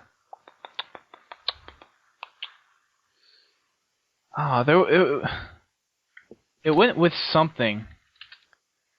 Didn't they finally just give up and say that it was a placeholder thing? Bungie just put it in there. Yeah, they said that it wasn't anything significant, and that there actually wasn't anything. There wasn't an egg attached to it. Yeah. What? Oh man, I'm trying to figure out what that was. I'm trying to look it up. Not Halo 3. I want Halo 3. I want Halo 2. I don't know if they had it in Halo 1, but I remember in Halo 2 was kind of the start of the time-sensitive Easter eggs, where on certain days, if your internal Xbox clock was They set had to that on Halo 3 for Valhalla. yeah, Yeah. but And Halo 2, did they have that? yeah, it was I think so. it was with the little sign on Zanzibar, Mystery of Yeah. the do not fish. That's Yeah. what it is. Right. Yes. Mystery of the Gate. That's what it is. That's what it was. Okay. Mystery of the Gate. Yes. That sounds like a great fanfic. I want to read that now. I think you got the next one, Dustin. It's all yours. Yeah. I get this nice little You get novel afterwards. You get It's the novel. great. I don't think I have the lung capacity. Next we have is Maximo Knots. He writes in, "Hello once more, a tale from the bygone era of Halo 2. When playing that mission on the bridge, I've forgotten the name now. I think Metropolis? Same one, that one? Oh, Metropolis, the bridge. Yeah. In New Mombasa, I managed to take a Banshee and fly right to the top of the bridge supports. My friend grabbed a Wraith and hid just behind the crest of the ridge on the bridge. Okay. He would then try to take out the remaining Covenant armor. I would then tell him where to fire next, just calling out the coordinates for artillery. Not a great tale, but just a reminder from the good old days. Keep up the great work and keep on fragging exams and coursework. P.S. I'm writing a piece of English literature coursework, and after listening to episode 217, I'm going to name some of the characters after the hosts of the show. So Greg, Dusty, and Brent all have got a place, but if anyone else wants a spot, just announce it in the next show." Okay. Cool enough. That's the story. You try to take out the remaining Covenant armor, and you tell them where to fire next. But in a Banshee, that's interesting. Mm-hmm. Good old days. You know, those little things you probably had to laugh at, you know. Mm-hmm. Mm-hmm. That's what we'll... Just to mention, you know what's actually great about that is...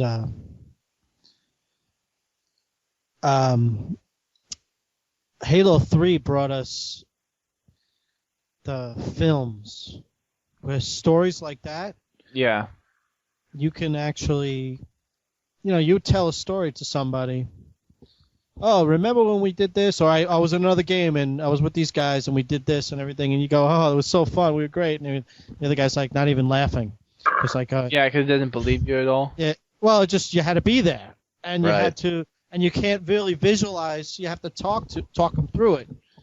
Right. But Halo 3 films, Halo you just 3, sit- you just pop in Halo 3 and it's like, oh, here you go. It's like, cool! you could show the camera angle and everything, which is, you know, it's Yeah. just, that was a great thing. Well, you can change the camera angle to make it look really cool. You don't realize how much like Halo 3 spoils you. Yeah, it really does. Except it really would have been nice if they were a little more lenient on the capabilities of Forge. But we got what we got, and we have to deal with it. Oh, here comes Reach. Don't worry, it's coming. Yes. Speaking of a reach, Greg has decided to reach out and join us. Welcome, Greg. Oh, thank you. I don't know if you can hear me well or anything. We can hear you. Sounds like you're in a tunnel, but It sounds like he's in a Motel 6. Well, I think it's because I'm using my old mic. I just moved, for those of you who don't know. That's why we didn't record last week, actually. And I'm trying to... My mic boost is at plus 20. So. well, you're doing okay volume-wise. Good. So you're not having any issues there. Well, I don't know. So it's probably I've had this is the one I used to record with before we had the break. So if I sound like I used to, then that's probably why. Actually, you sound a lot different. Yeah. Can you hear me better or worse now? Definitely a lot worse than it was before. Can you hear me a lot better or worse now? Better now. Better. Well, Better. kinda. It's louder, which is a good thing. Guessing it's because it's the mic on the computer. it's actually working. Because I'm guessing when I go to line in, it's when you guys don't hear me. Yeah. I'll switch it right now, like for 1 second. You can hear me. It's always Podtacular, the home of live troubleshooting. is the show live? No, it's not live. That's how we can fund the show. Well, sorry for not attending at the time that I told everybody to show up at. It's okay. At least you haven't missed too many of the submissions. That's good. Who we are? You just read Maximo. Yeah, Brent's going to read the novel of Troubled Party. Yes, I'm gonna read the extended works of J.R. Tolkien. Oh my God! That has to be the longest one we've ever had. Yeah, I believe it is. Did we already go through the formalities with Keith and everything? Is he? We did. We did. I guess I gotta listen back. We gave him a thorough examination.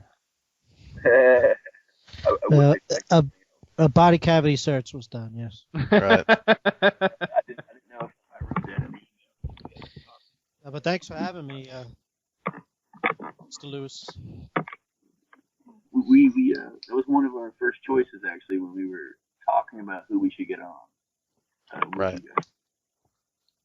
Actually, it was not first because we were like, well, we tried the other Halo podcasts out there. They didn't make any more episodes, so we figured if we got you guys on, then you guys would make more episodes. We're good to go. We got all the competition. A competition. I'm kidding. Oh, you guys are inspiration. We should try. have you guys on often. Speaking of that, Ryan just signed on to the other Halo podcast host on the Skype. If you haven't Who? Ryan 14. Let's try to get him on Ryan. another one. Oh, Ryan, I know Ryan. You want to just call him and just see if hey man, Are we just gonna start inviting people now to this call? Just send him the show notes. We're on Troubled Party. Read this. Yeah. Oh, that would suck on his part. he'd be like, "What? I just woke up, man. Come on." Dude, I feel like I should be getting like some sort of voice actor work payment for this because I mean it's like I'm honestly, reading an audiobook. I'm kind of reading it, and I think you really need to paraphrase or something. I mean, it's kind of hard to paraphrase. I'm gonna pick some of my favorite lines here. Johnson got a box of smokes. Cortana didn't really have anything good happen. She forgot her chastity belt. It's kind of like when you go into you can go into Word and then you have that, and I don't know if 2007 has this, but there used to be that old function that you could like what some people do to write a book report. They would like copy somebody and then they would hit paraphrase on it, and then it would like change the sentences into nothing you could read. It would just be completely horrible. Oh man, That sounds great. Copy for like an outro. We should just copy this and just see what like. That sounds like if they tried to like do an audiobook, but instead of hiring a voice actor, they just had Microsoft Sam read it. Oh, dude. That'd be great. Oh no. Johnson got a box of smokes. Moral is smoking kills. Cough. Foreshadowing. We actually might ask him to be on the show too. I'm sorry. I'm reading through this, and oh my god. Yeah, they get pretty bad sometimes. Except we've never had one this long before. No. So this. I have literally read fan fiction that is shorter than this. No joke. Who is this person? Troubled Party. Have you ever heard of him? Actually, I don't. Sorry for you, man. Well, paraphrase if you want, and then we'll move on as quickly as possible. Okay. I just realized why I don't take submissions on my show. Exactly. Yeah, you like that now, don't you? You're like, oh man, I'm glad we didn't start doing submissions. Oh. It was just like it's a relief. Half of your show is about grammar and misspelling. Oh no, we Please don't write about really fallacies in your submissions, please. we relish on really cracking on grammar. Now, Like- if you'll notice, I improv grammar. There are times when there is a word that is intentionally misspelled, and I read it correctly. Yes, and it actually makes for a good. It makes for a good show when you do It that. makes for a better show. I Yes. don't like it when you just ride this guy for like messing up. If it's a little mistake, but if Right. it's a blatant Well, mistake, yes, yeah. Yeah. If it's You don't like little, writing? yeah. I mean, everyone's gonna mess up every now and then. But if someone's putting Z's at the end of every word, I mean, Well, see, here's the issue I have. If they're doing that, they don't need to have their submission on the show. yes. Do you see what I'm saying? This is going to be our I- next. We're going to do another intern, and the intern's going to read all these and accept orders. and get me coffee. Oh man, that'd be awesome. Good job. it's like your test. Read this in under a minute. Clearly. I wonder if we actually if I called somebody with Google voicemail and if I played the show, would it go word for word? What is this? Sorry, I'm just Anywho, Great. There's another. is this submission actually about Halo 2? Yes, it is. I mean, I understand that in the first sentence he writes. No, we lost him. Well, We lost. that was Greg, folks. Turns out that colonoscopy finally got to him. Oh my God. Okay. Well, sound like he was speaking from within his anus, actually. Yeah, he was calling in space. during his colonoscopy. yeah, that would be interesting. He was talking out of his ball.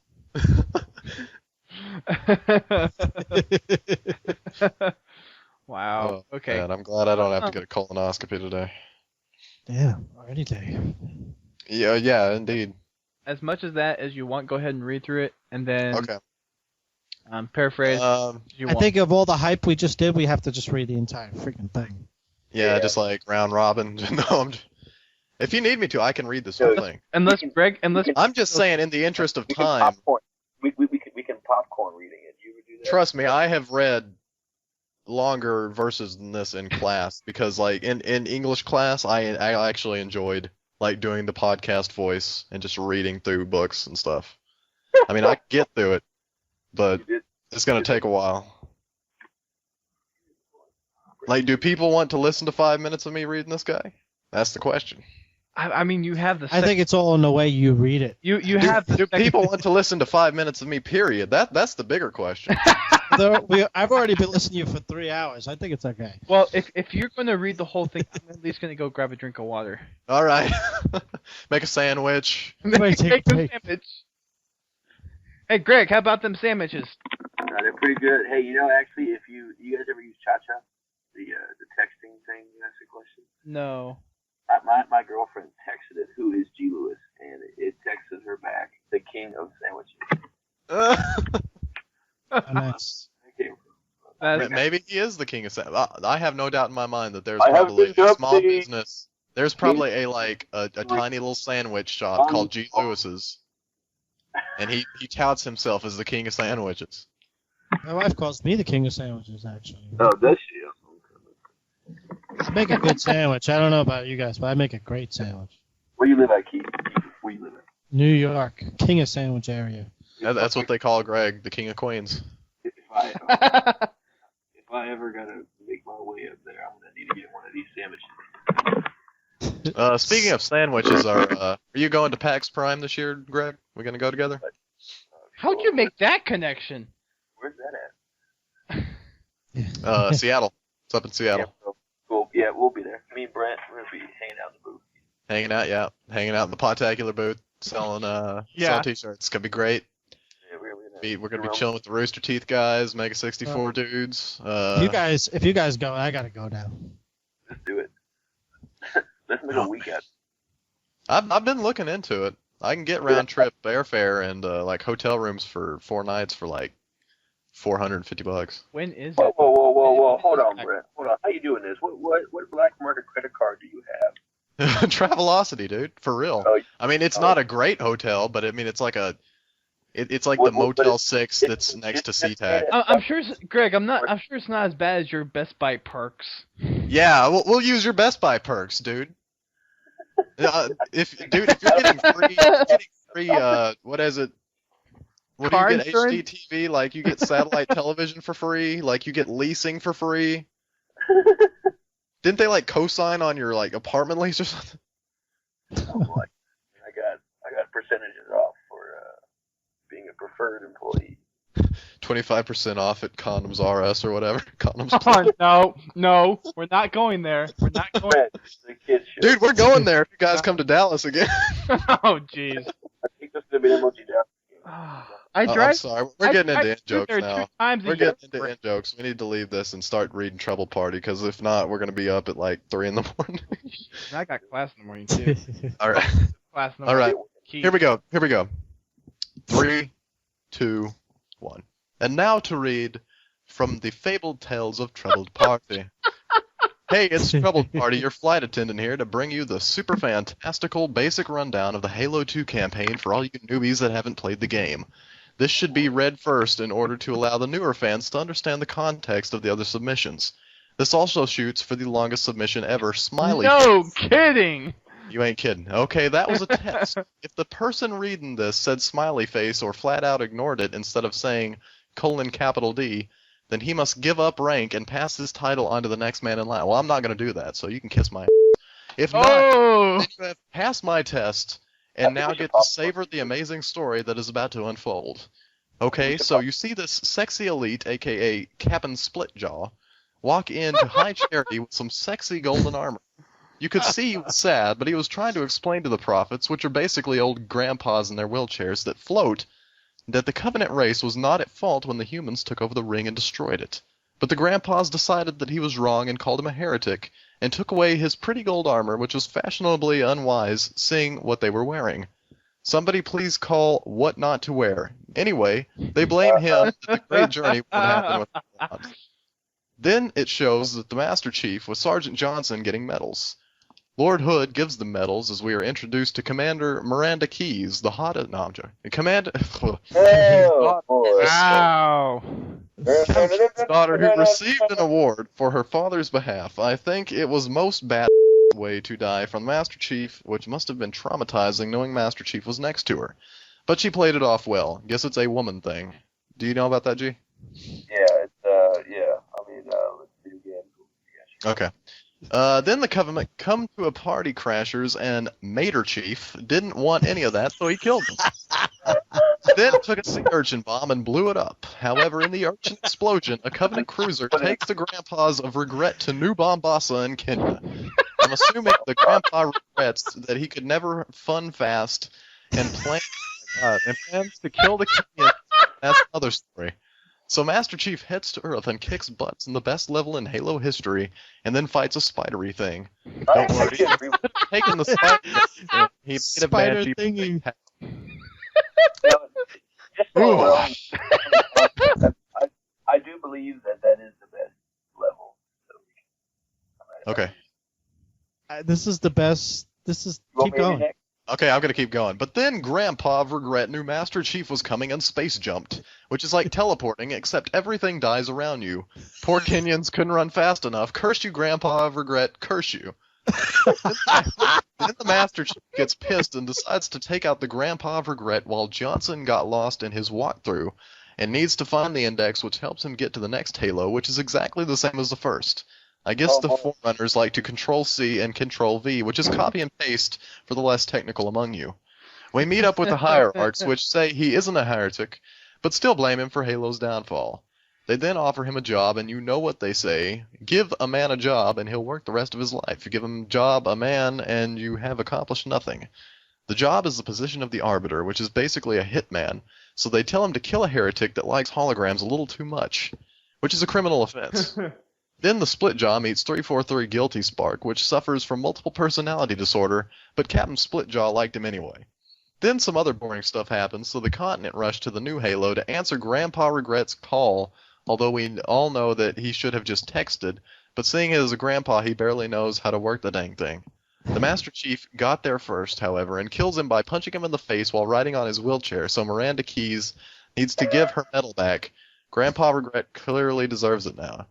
Anyways, after that, Master Chief meets Tentacle Boy, and Cortana starts to feel the unease of not bringing her chastity belt. Cough, foreshadowing cough.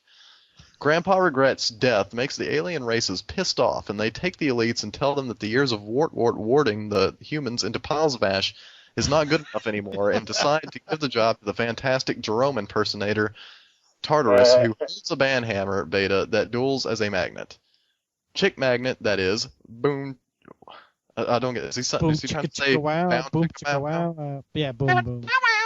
Splitjaw is ordered to find Halo's index, along with Johnson, who can't seem to flip pages fast enough.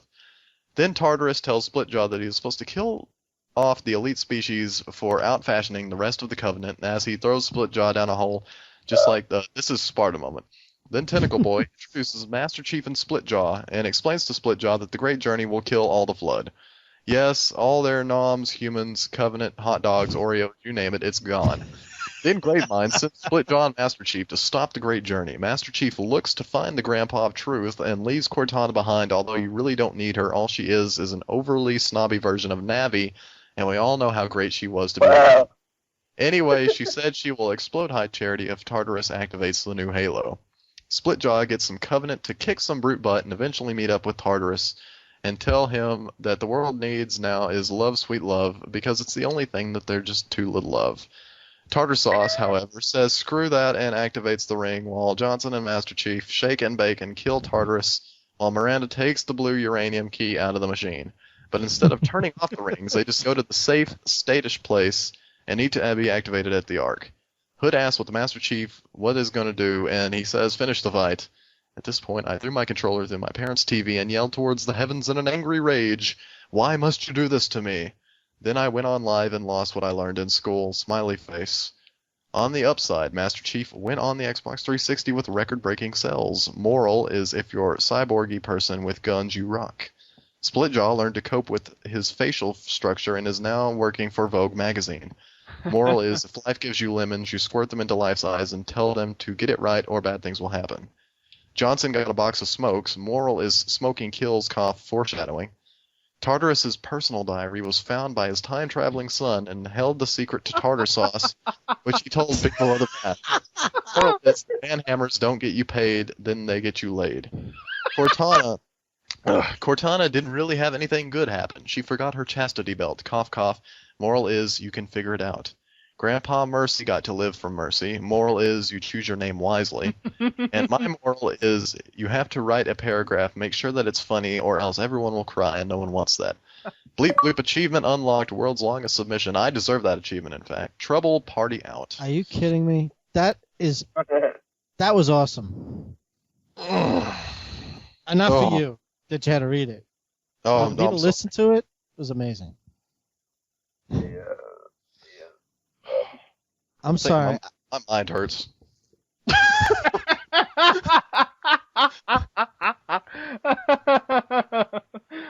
think go take an ice bath or something. I know. I need to take a cold shower. Yeah, your brain's all that Cortana talk got me all hot and bothered. We'll just say you don't have to read any more submissions for the night. Oh no, I'm ready now. I'm pumped up. Let's get it going. You want to read the last 5? Go for it. If you're all not... right. No, I'm not reading the next 5, but I'll read in order. Okay. Who's up next? Is it Kete? Kete? Is that me? Greg? Yep. Go for it. Ready? We're not going to talk about it. Nothing. All right. Before I even read though, that last one, I'm sorry, that was epic. That was actually. That was pretty cool. I'm sorry. He was pretty good.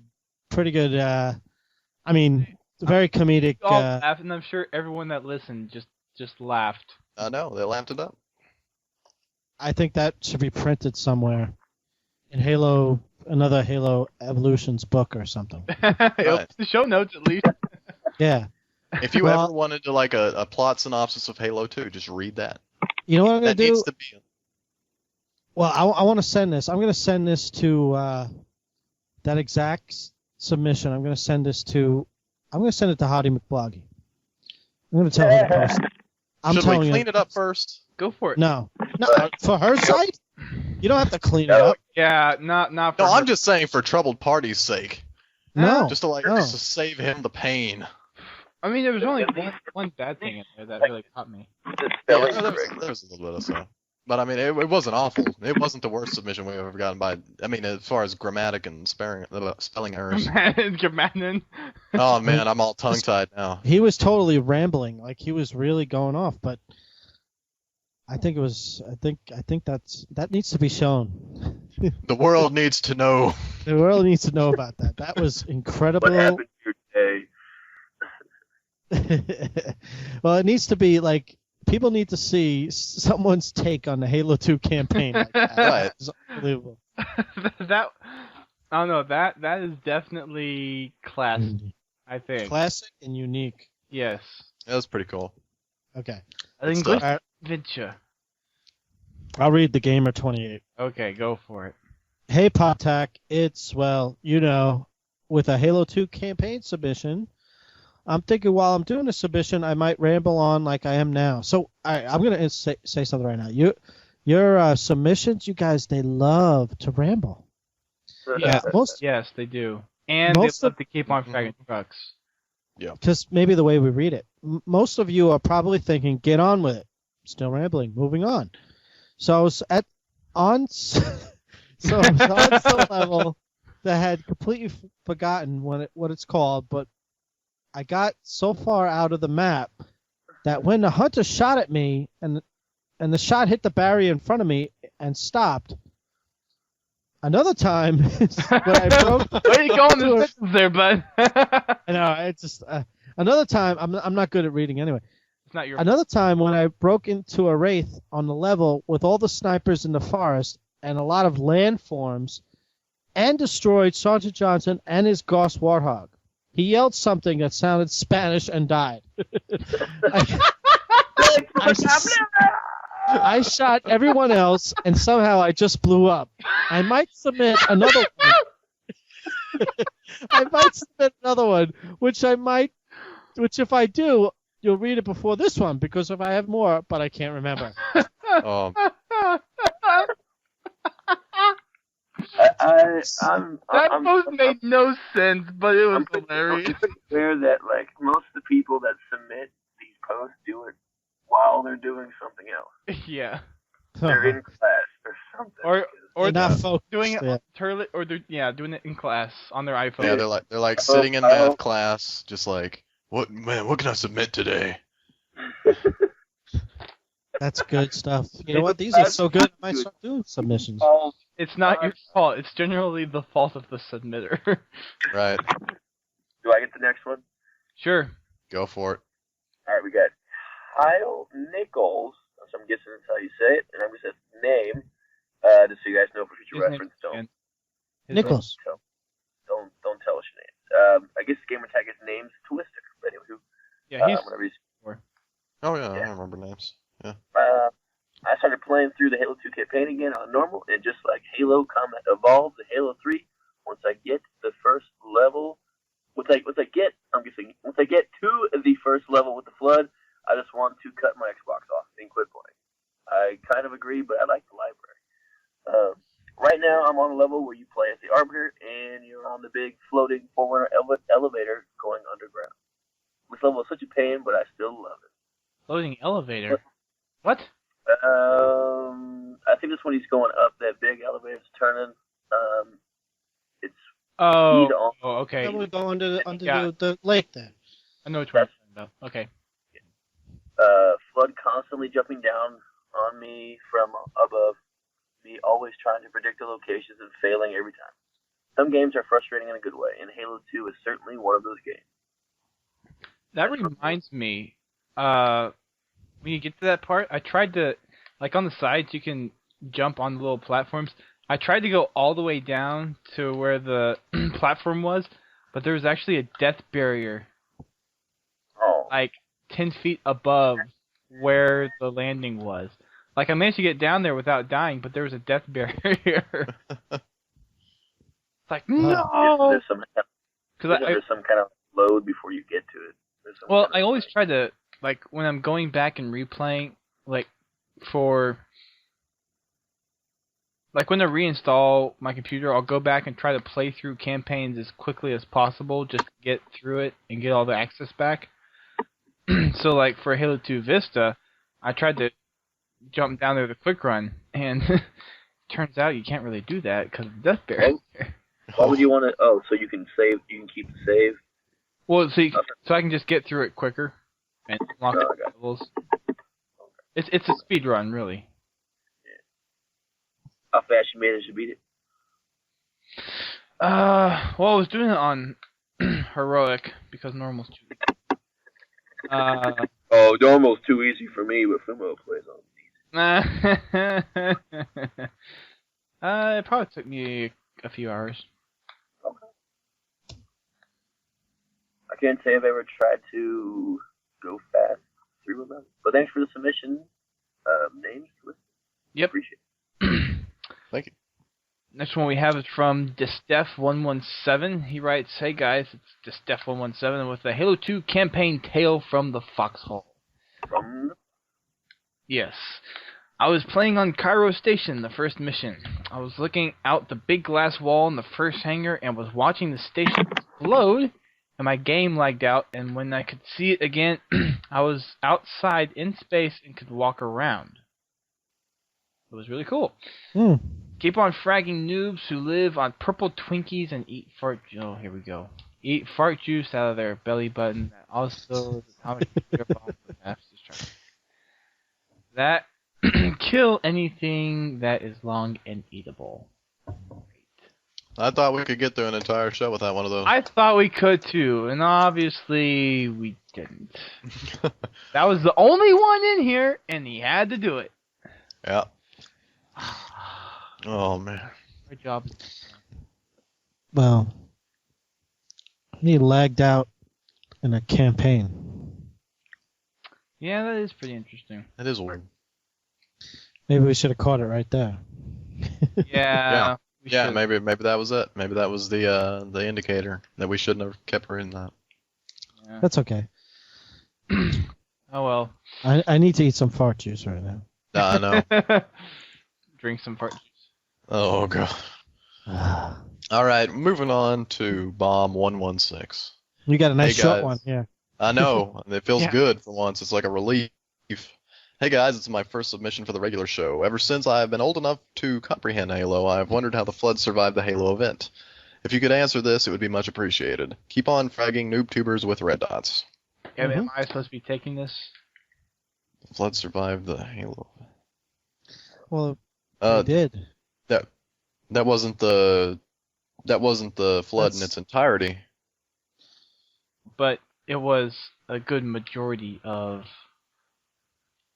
Oh no, I know what With happened. the Halo event, you mean the hold on, the Halo event, you mean the first event that the Foreigners did the Halo, that they triggered the Halo, or that's I think that's what he's talking about. I think that's what he's asking. I think it wasn't the kind of explanation for that is that they kept like research specimens or something. Well, yes, on and, the I mean, Halos themselves. I which think isn't what that was on the smart. Halo- That was like the smartest move in the face of the universe. but they activated We're gonna- Halos once before. But No, that's what he's talking about. That's what I'm saying. I'm saying the Forerunners put research specimens on the Halos, right. and they didn't die. On No, No, so the it's great. Gravemind- No. The Gravemind survived, though. I don't think... Well, no one knows for sure that I remember actually the correctly. Gravemind supposedly died. Actually, Wait, hold on. What are we talking about? What are we talking about? We're going into the whole Halo canon again with the What, on the end of Halo 3? I think it's worth talking about. I don't know. well, I not did the end of Halo the 3. No. research on this when I did my whole terminal thing website back in the day. And granted, I wish I could remember all of this, but I'm gonna try and recall as much as I can. But there was the war between the Forerunners and the Flood, and the Forerunners actually sent out an AI. Does anyone remember the AI? Mendicant bias. Yes, Mendicant Bias. Yep. Who actually was persuaded by the Gravemind, kind of flipped sides and went back and kind of attacked the Forerunners, kind of behind their backs, and the Forerunners kind of had to give in and escape to, I believe they retreated back to the Ark, to Shield World, or whatever their Shield world is, and they activated the Halos. But I think by that time, the Gravemind had retreated to such a point where he was able to preserve himself in that event. Yeah. I think that he just, I mean, I don't think it was him, but the flood. Well, and, I mean, he if their stuff, and I just think when they came back, when the Covenant let him I out. don't think so, because it seemed like he had the knowledge of the War of the Forerunners, and Okay. granted, if the knowledge was genetic, which I highly doubt it was. Can I tackle this one? Go for it. Go for it. All right. Okay. No one knows exactly for sure if the Gravemind died in the first the Halo event, the first firing of the Halos. No one knows if it was that exact Gravemind that died, the one that you know from the first Halo War, the first Gravemind that formed. As far as the memories are concerned, hold on a second. I'm sorry, I just got distracted. As far as the memories are concerned, even if the Gravemind dies, the memories are still conserved in all whatever remaining flood species remain. Those memories are still preserved. They're only collected and used when the Gravemind is formed. So everything that happened prior to, even before the flood arrived in our galaxy, they have memories from everything. They have everything stored. So it doesn't get lost. Telepathic memory. Well, It's telepathic. They're a hive mind. Yes, it's a hive mind and it's telepathic. And that's why when the Master Chief in Halo 3, you get him all, he gets all woozy and stuff like that. There's so much telepathic things going on with the flood. That's definitely transferred from Gravemind to Gravemind. And when a new Gravemind formed on the Delta Halo, on Halo 2, that would make sense. that's why he knows everything. It's not the same Gravemind. And I asked this. Really? I never Yes. made that connection. Well, I didn't either, actually. I was actually in the same position you were. I asked the guys from Ascended Justice. Again, I asked them about that. And they actually told me what I'm telling you now. And if they say it, it's definitely, I just got to take Well, they're their probably more word for it. knowledgeable than any of us here. Yeah. But they pretty mean, much it was described it that way, that how the flood is how the memories and all that stuff is transfers. It's not the same Gravemind. There was flood that did survive the first Halo event, but they only survived on Shield Worlds and the Halos themselves. Right. Otherwise, the rest of the universe got wiped out. Was there ever a mention to how do infection forms just don't eat, or how did they survive? The infection forms. How do they? Oh, you mean once their infection forms, what do they do then? No, I mean like the ones that carry the disease, the little dudes, the little popcorn. Oh, those suckers, those little How did bubbles. they not die? I mean, they weren't eating nothing for a long time. I don't know actually. That's how do they survive just like that? The spores. Yeah, because Spores. the Halorines only knocked out sentient life, and the spores at that point I don't think were necessarily Considered sentient. Yeah.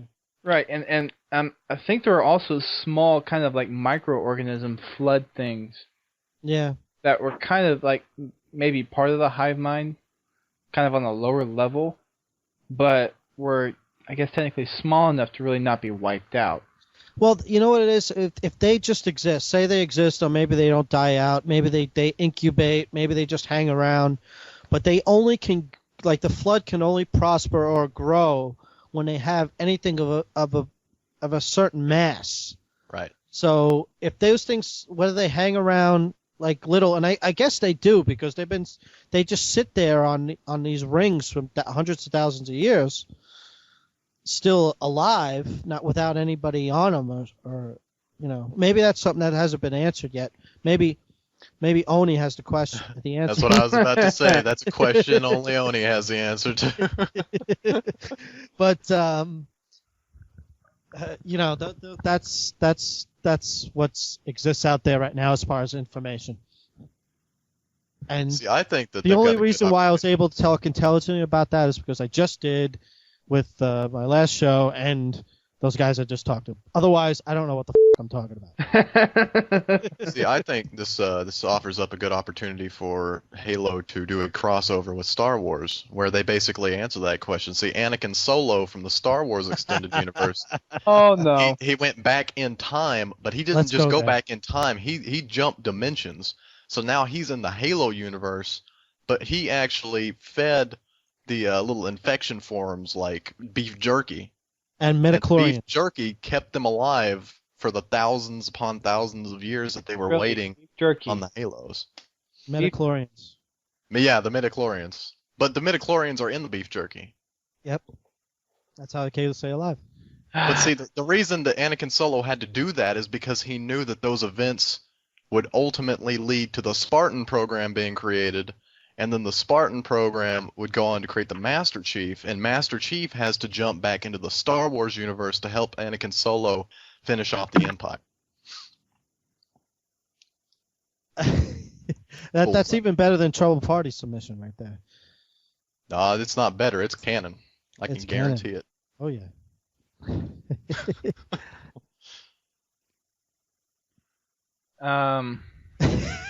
We're just speechless now. Bye, Just Greg. we keep losing. Have one more. Or do have we? Is we it read bombs. whose turn is it? Is it mine? I believe it is. Is it? Yeah, just go for it. All right. Hey, Lone Soldier 332. Hey, it's Lone Soldier 332 with a tale from Halo 2. I was playing on the level Metropolis on Heroic. I was originally planning on getting the Scarab gun near the end of the level, but something much more epic happened instead. I had taken Yay, the we love Scorpion. What's up? I said, yay, we love Epic. Oh, yeah, I love Epic. I had taken the Scorpion across the bridge, and I just killed the Marines that follow you in order to prevent them from destroying the last Banshee. I destroyed all the vehicles and left the last Banshee and let it follow me. This is deja vu, because this is what I did too. Normally, it just shoots you and then just turns around, but instead it boosted into my chest. Just at the last second, I pressed X and boarded the Banshee. I survived, and the wind blew the Banshee out of the tunnel and back outside. I jumped out of the Banshee, and like a bullet, I flew all the way back across the bridge in less than 5 seconds. Oh, I died before I hit the ground, but I was laughing and shouting louder than I ever at an epic Master Chief bullet. There's my Halo 2 tale. Keep up the good work on the show. Keep on sitting down. that's Well, I am sitting down, so. Yeah, thank you. That's also Hang an on, sit- annoying part of that level is if you try to get the Banshee up there, the barrier will push you all the way back out. Mhm. I'm surprised that he made it all the way back across the bridge in less than 5 seconds. Yeah, maybe it just like launched him or So, something. yeah. Imagine if he didn't die where where would land up. Oh, man. Like you're back at where you started on the previous level. Oh dang it! Not again. I did all those things that he did too. But anyway, Yeah, it's just bad memory for me. I haven't quite done it yet, so I can't really say anything about it too much. Epic. Epic indeed. Okay, well we've covered almost 2.5 hours. I say we did a good farewell to Halo 2. Mm-hmm. Well, this is one of At three, least the so fiction. this is Right. one of three, so we got 2 more of these to go. I'm not sure what to really expect now. I hope they're not as this long, or at least don't start this late. Yeah. Well, we got off topic a little bit. Yeah, a little bit. Just a little bit. Just a wee little tad. Yeah, just a little bit of Star And Wars. we had the 15-minute novel. Yeah. Was that 15 minutes? Huh? No, it I was wasn't. about to say, it didn't feel like 15. 15 minutes is a I long know. time. That is a That long long. time. 5 to 10, I think. Was. Yeah, Somewhere I'm in gonna. there. That's definitely a good. That's got to be made known. Okay. If you say so, then. If it's okay with. I Yep. mean, I don't know what kind of permission I need, but. You got it. You got it. That's all you need is you got Yep. it. Yeah, so Greg dropped somehow somewhere. Not sure what exactly happened. So he's not here at the moment, but that is all we have for this episode. And thank you guys for tuning in. Sorry it wasn't live. We're still experiencing. Well, my internet today has been really messed up. So I'm sorry for the lack of live. I know we keep on promising live shows next after next. Hopefully next week, Monday, we will have the show live on live stream. And we will take it from there. We'll just keep updating on Twitter. And maybe actually this weekend I might actually try to establish a live connection and just see if it can get actually working. So, look forward to that next week. We are going to be doing another Halo 2 episode, and this time we're going to look at a multiplayer tales. This can be tales from maybe clans you were a part of, especially for some of the old members. If you were in any of the old rec clans, I know Brent, you've had quite a bit to say about that. I was in a pro clan. So if you're in the pro clans, you need to write in. Yes. Talk about those. Talk about matchmaking, glitching, any of the stuff that was memorable to you for multiplayer. Go ahead and send it in, and we will read it on the show. With that said, send in your comments, questions, and submissions to submissions@podtacular.com. Our show is community-centered based on your submissions, so be sure to submit. Watch podtacular.com for an invitation to submit your stuff for next week's show. Thanks for having. Brent? Oh yeah, be sure to check out our website, podtacular.com, and while you're there, come drop us a line in the forums and get involved with the community. Greg? Oh, that's right. He dropped. Thanks to everyone that contributes to Podtacular by dedicating time to lead events, helping out with the bills by donating through PayPal. Follow us on Twitter and Facebook, or subscribing to the show on iTunes and Zune Marketplace. Check out the other great shows on the GamerCast network, including Gamertag Radio, Uncle Gamer, Sarcastic Gamer, the GCN Video Game Show, Post Game Report, and Destructoid. And while we have him here, the Running Riot podcast. Yes, indeed. Actually, Thank you forget very all much. those other podcasts. Just go listen to Running Riot immediately. Well, don't forget. Well, there's only it's 2 podcasts here. So, only 2. We're gonna do our weekly plug for Drunk Tank. Well, we already did that at the beginning of the show, so I guess a little. Did we plug Drunk Tank? Yeah, we already did. Oh, I know we did, but do we have to? Like, No, I'm what just incentive saying- do we have for plugging Drunk Tank? No, because we somehow always get onto the topic of Drunk Tank, and we always plug it somewhere. Actually, because that podcast has influenced me so much, I should probably plug it every week, because I love Drunk Tank. Well, I mean, it's just that we talk about it almost every week. That's so a plug right there. That's Yeah. because it's a great show. We just need to have a podcast where we talk about Drunk Tank. Well, actually, I'm thinking This like, week Podcast on talking Drunk about another Tank. podcast. since we're It's so moving meta. the customs into the tails, and we're having that extra show now that's supposed to be random frags. The Drunk Tank show? That yeah, or something equivalent where we have all the random frags and we just talk random stuff. Because I mean, there's are certain people It's in the not like we do anything else anyway. It's well, gonna be great. well, yeah.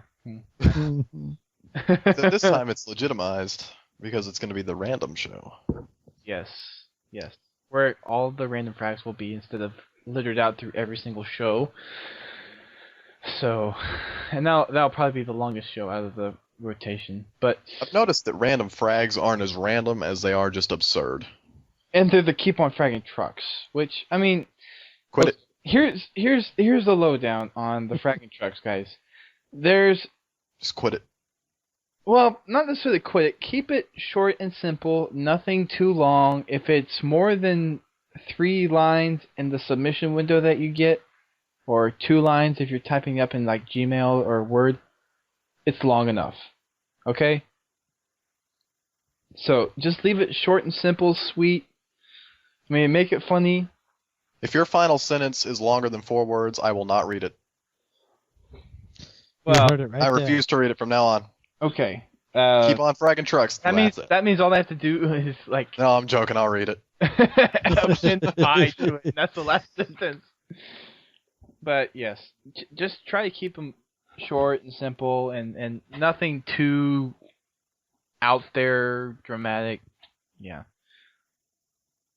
Be what word am I looking for? Be cool. okay. I don't know. Cool with it, I guess. Be yourself. Let me be myself. Okay. I think so, we should end the show by quick- singing "We Are the World" in unison. Well, quick What do you update. guys think? Quick The new one or the old quick- one? Quick update. I haven't heard the new one. I don't think. Is it? Do they have different lyrics?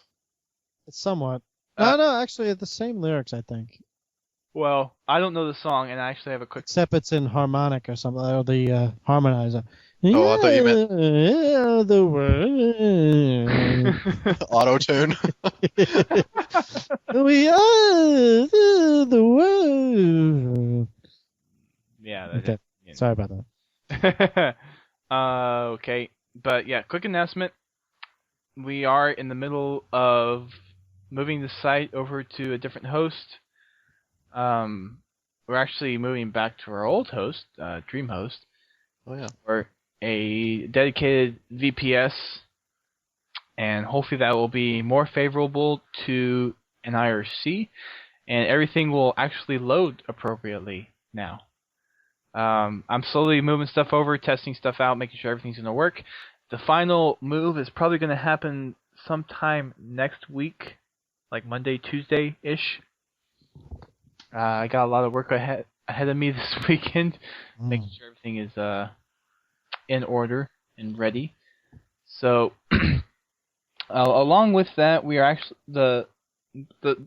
for the initial move, everything's going to be the same, but the themes are going to be tweaked a little bit differently, and to promote Halo Reach, and hopefully with that we can attract a few more members to the site, and hopefully other few things will follow along with that. Keep on following us on the homepage on Podtacular. I know there's quite a few guys that are just on the forums. You got to check out the front page too. There are separate things that go on the front page that aren't in the forums. Dustin, there's something I need to ask you. Yes. There's something I need to inquire. With this change in hosting services, Yes. will the front page load faster than like right now it takes me literally like 45 seconds to Yes, load the front page on my broadband connection. I know what you mean. Yes, it will load faster. It will load a lot Now, faster. how much is this going to cost the listeners? Are we looking at $5, $10? We are looking at no change in hosting because we are actually dropping Libsyn hosting and going to host everything on the site because we have unlimited storage and we're going to manage it all on our end. That's right, dear listeners. It's free to you from us. Well, Your friendly I'm still- hosts at podtacular.com. I'm still- Actually, it's out of Dustin's pocket. I feel Yeah, like I need to be paying for some of this, actually. I'm and still I will. paying $24 a month. I'll chip in. I will chip in my 1/3. if Okay. Greg will chip in his 2/3, and then you can keep your money because you've been paying for it for too long. You deserve a rest on your pocketbook. Ever since we picked it up, I've been paying for it. So. I know. I'm sorry. No, it's okay. I mean, the nice thing about this now is like my site is shared on there. So actually, my site duststorm.org and Podtacular are under the same hosting. Now, what can our fine listeners find on duststorm.org? You can find right now. I have a couple video blogs up, and I have a couple rants. I actually have a topic I'm working on. When I went home over spring break, I managed to crash my parents' internet. Okay. Story on that will follow in the next couple of days on that. I think that should be an outtake. I think that we should talk about it like right after this show. Okay, we can. Record it. We can. And I will attach it to the post. And also, I have a couple machinima ideas. And I actually, since I moved my site over to DreamHost as well from a different hosting, so I cleaned out the forums and it's starting anew again. And there's a couple of machinima ideas that I have. Hopefully I can get those out soon. There's a couple of Podtacular people that have been involved with that. And I have a whole machinima series I have ideas for, which have been announced. If you need a voice actor, you know where to look. Yes. Mr. Gregory James Lewis. We're one of the first. But yes, we'd like to thank Kete again for coming on from the Riot podcast. And tell us again where you can find that. TheRunningRiot.com. Cool. The Running Riot. Make sure it's the, not Yes. Running Riot. Yeah. Not DA Running Riot. Da. TheRunningRiot.com, yo. The Prezizzle. The Rezizzle. That might actually be a song. Yeah. I don't know. Yeah. That sounds pretty awesome. Yeah, Not yeah. The Running Yeah, Riot. yeah. What? TheRunningRiot.com. Okay. What? Oh, it's a good thing Greg's not in here right now. I know. He would just start freastyling right oh, here. yes, he would. It's late. Break out the auto tune. It's going to be great. It's Oh, and actually, this is thanks to me looking at the Running Riot. We actually have a new shirt design contest up in the forums right now for a new shirt design for Podtacular. I'd buy it. The winning design will actually get a prize. There's a couple of prizes up for grabs. I'm not sure of which they are at the moment. I believe one of them is a Geometry Wars code. Geometry Wars 2 code. There's a code for another game as well. Ooh. So... And 4 free episodes of Podtacular. Ooh. Well, of course, yes. Of course.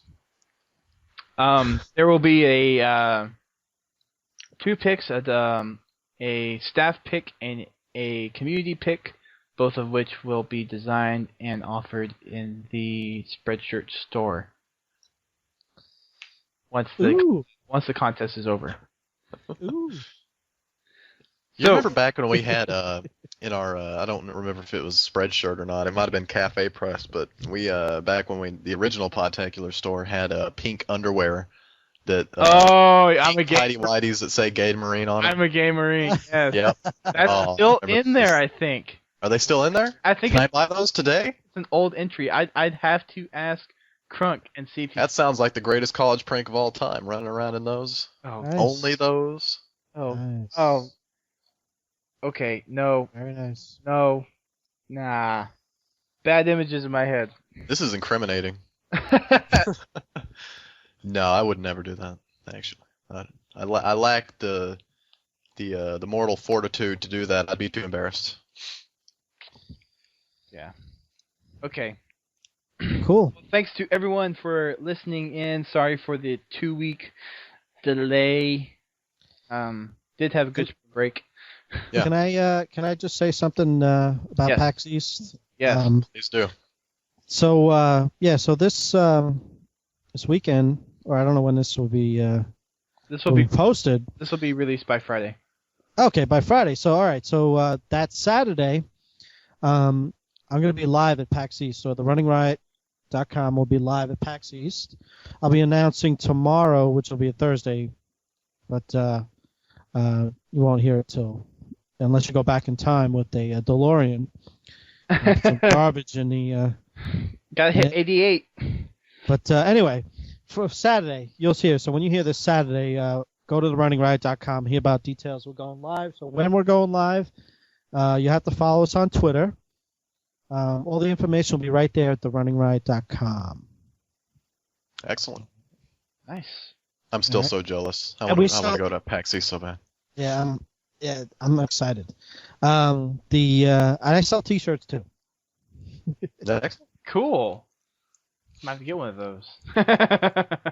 just for fun. Yeah, of course.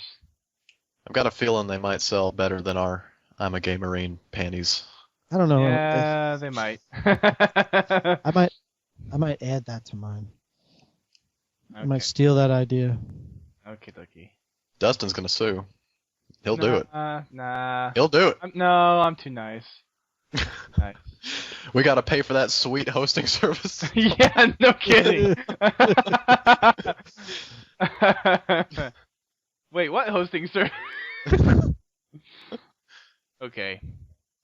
Well, thanks again for listening, guys. This has been episode 220 of Podtacular, the unofficial Halo podcast. I am Duststorm. I am Brent Gamer. I'm Kete from the Running Riot. And I'm GLewis. I'm a girl. I had a feeling you're gonna do that again. My name is GLewis, and I wear ribbons in my hair, and I want to kiss all the boys. It seems like it comes so natural. Oh, man. You remember that? You remember that, Dustin? You know where that's from? That's from Red vs. World. It's from my favorite character.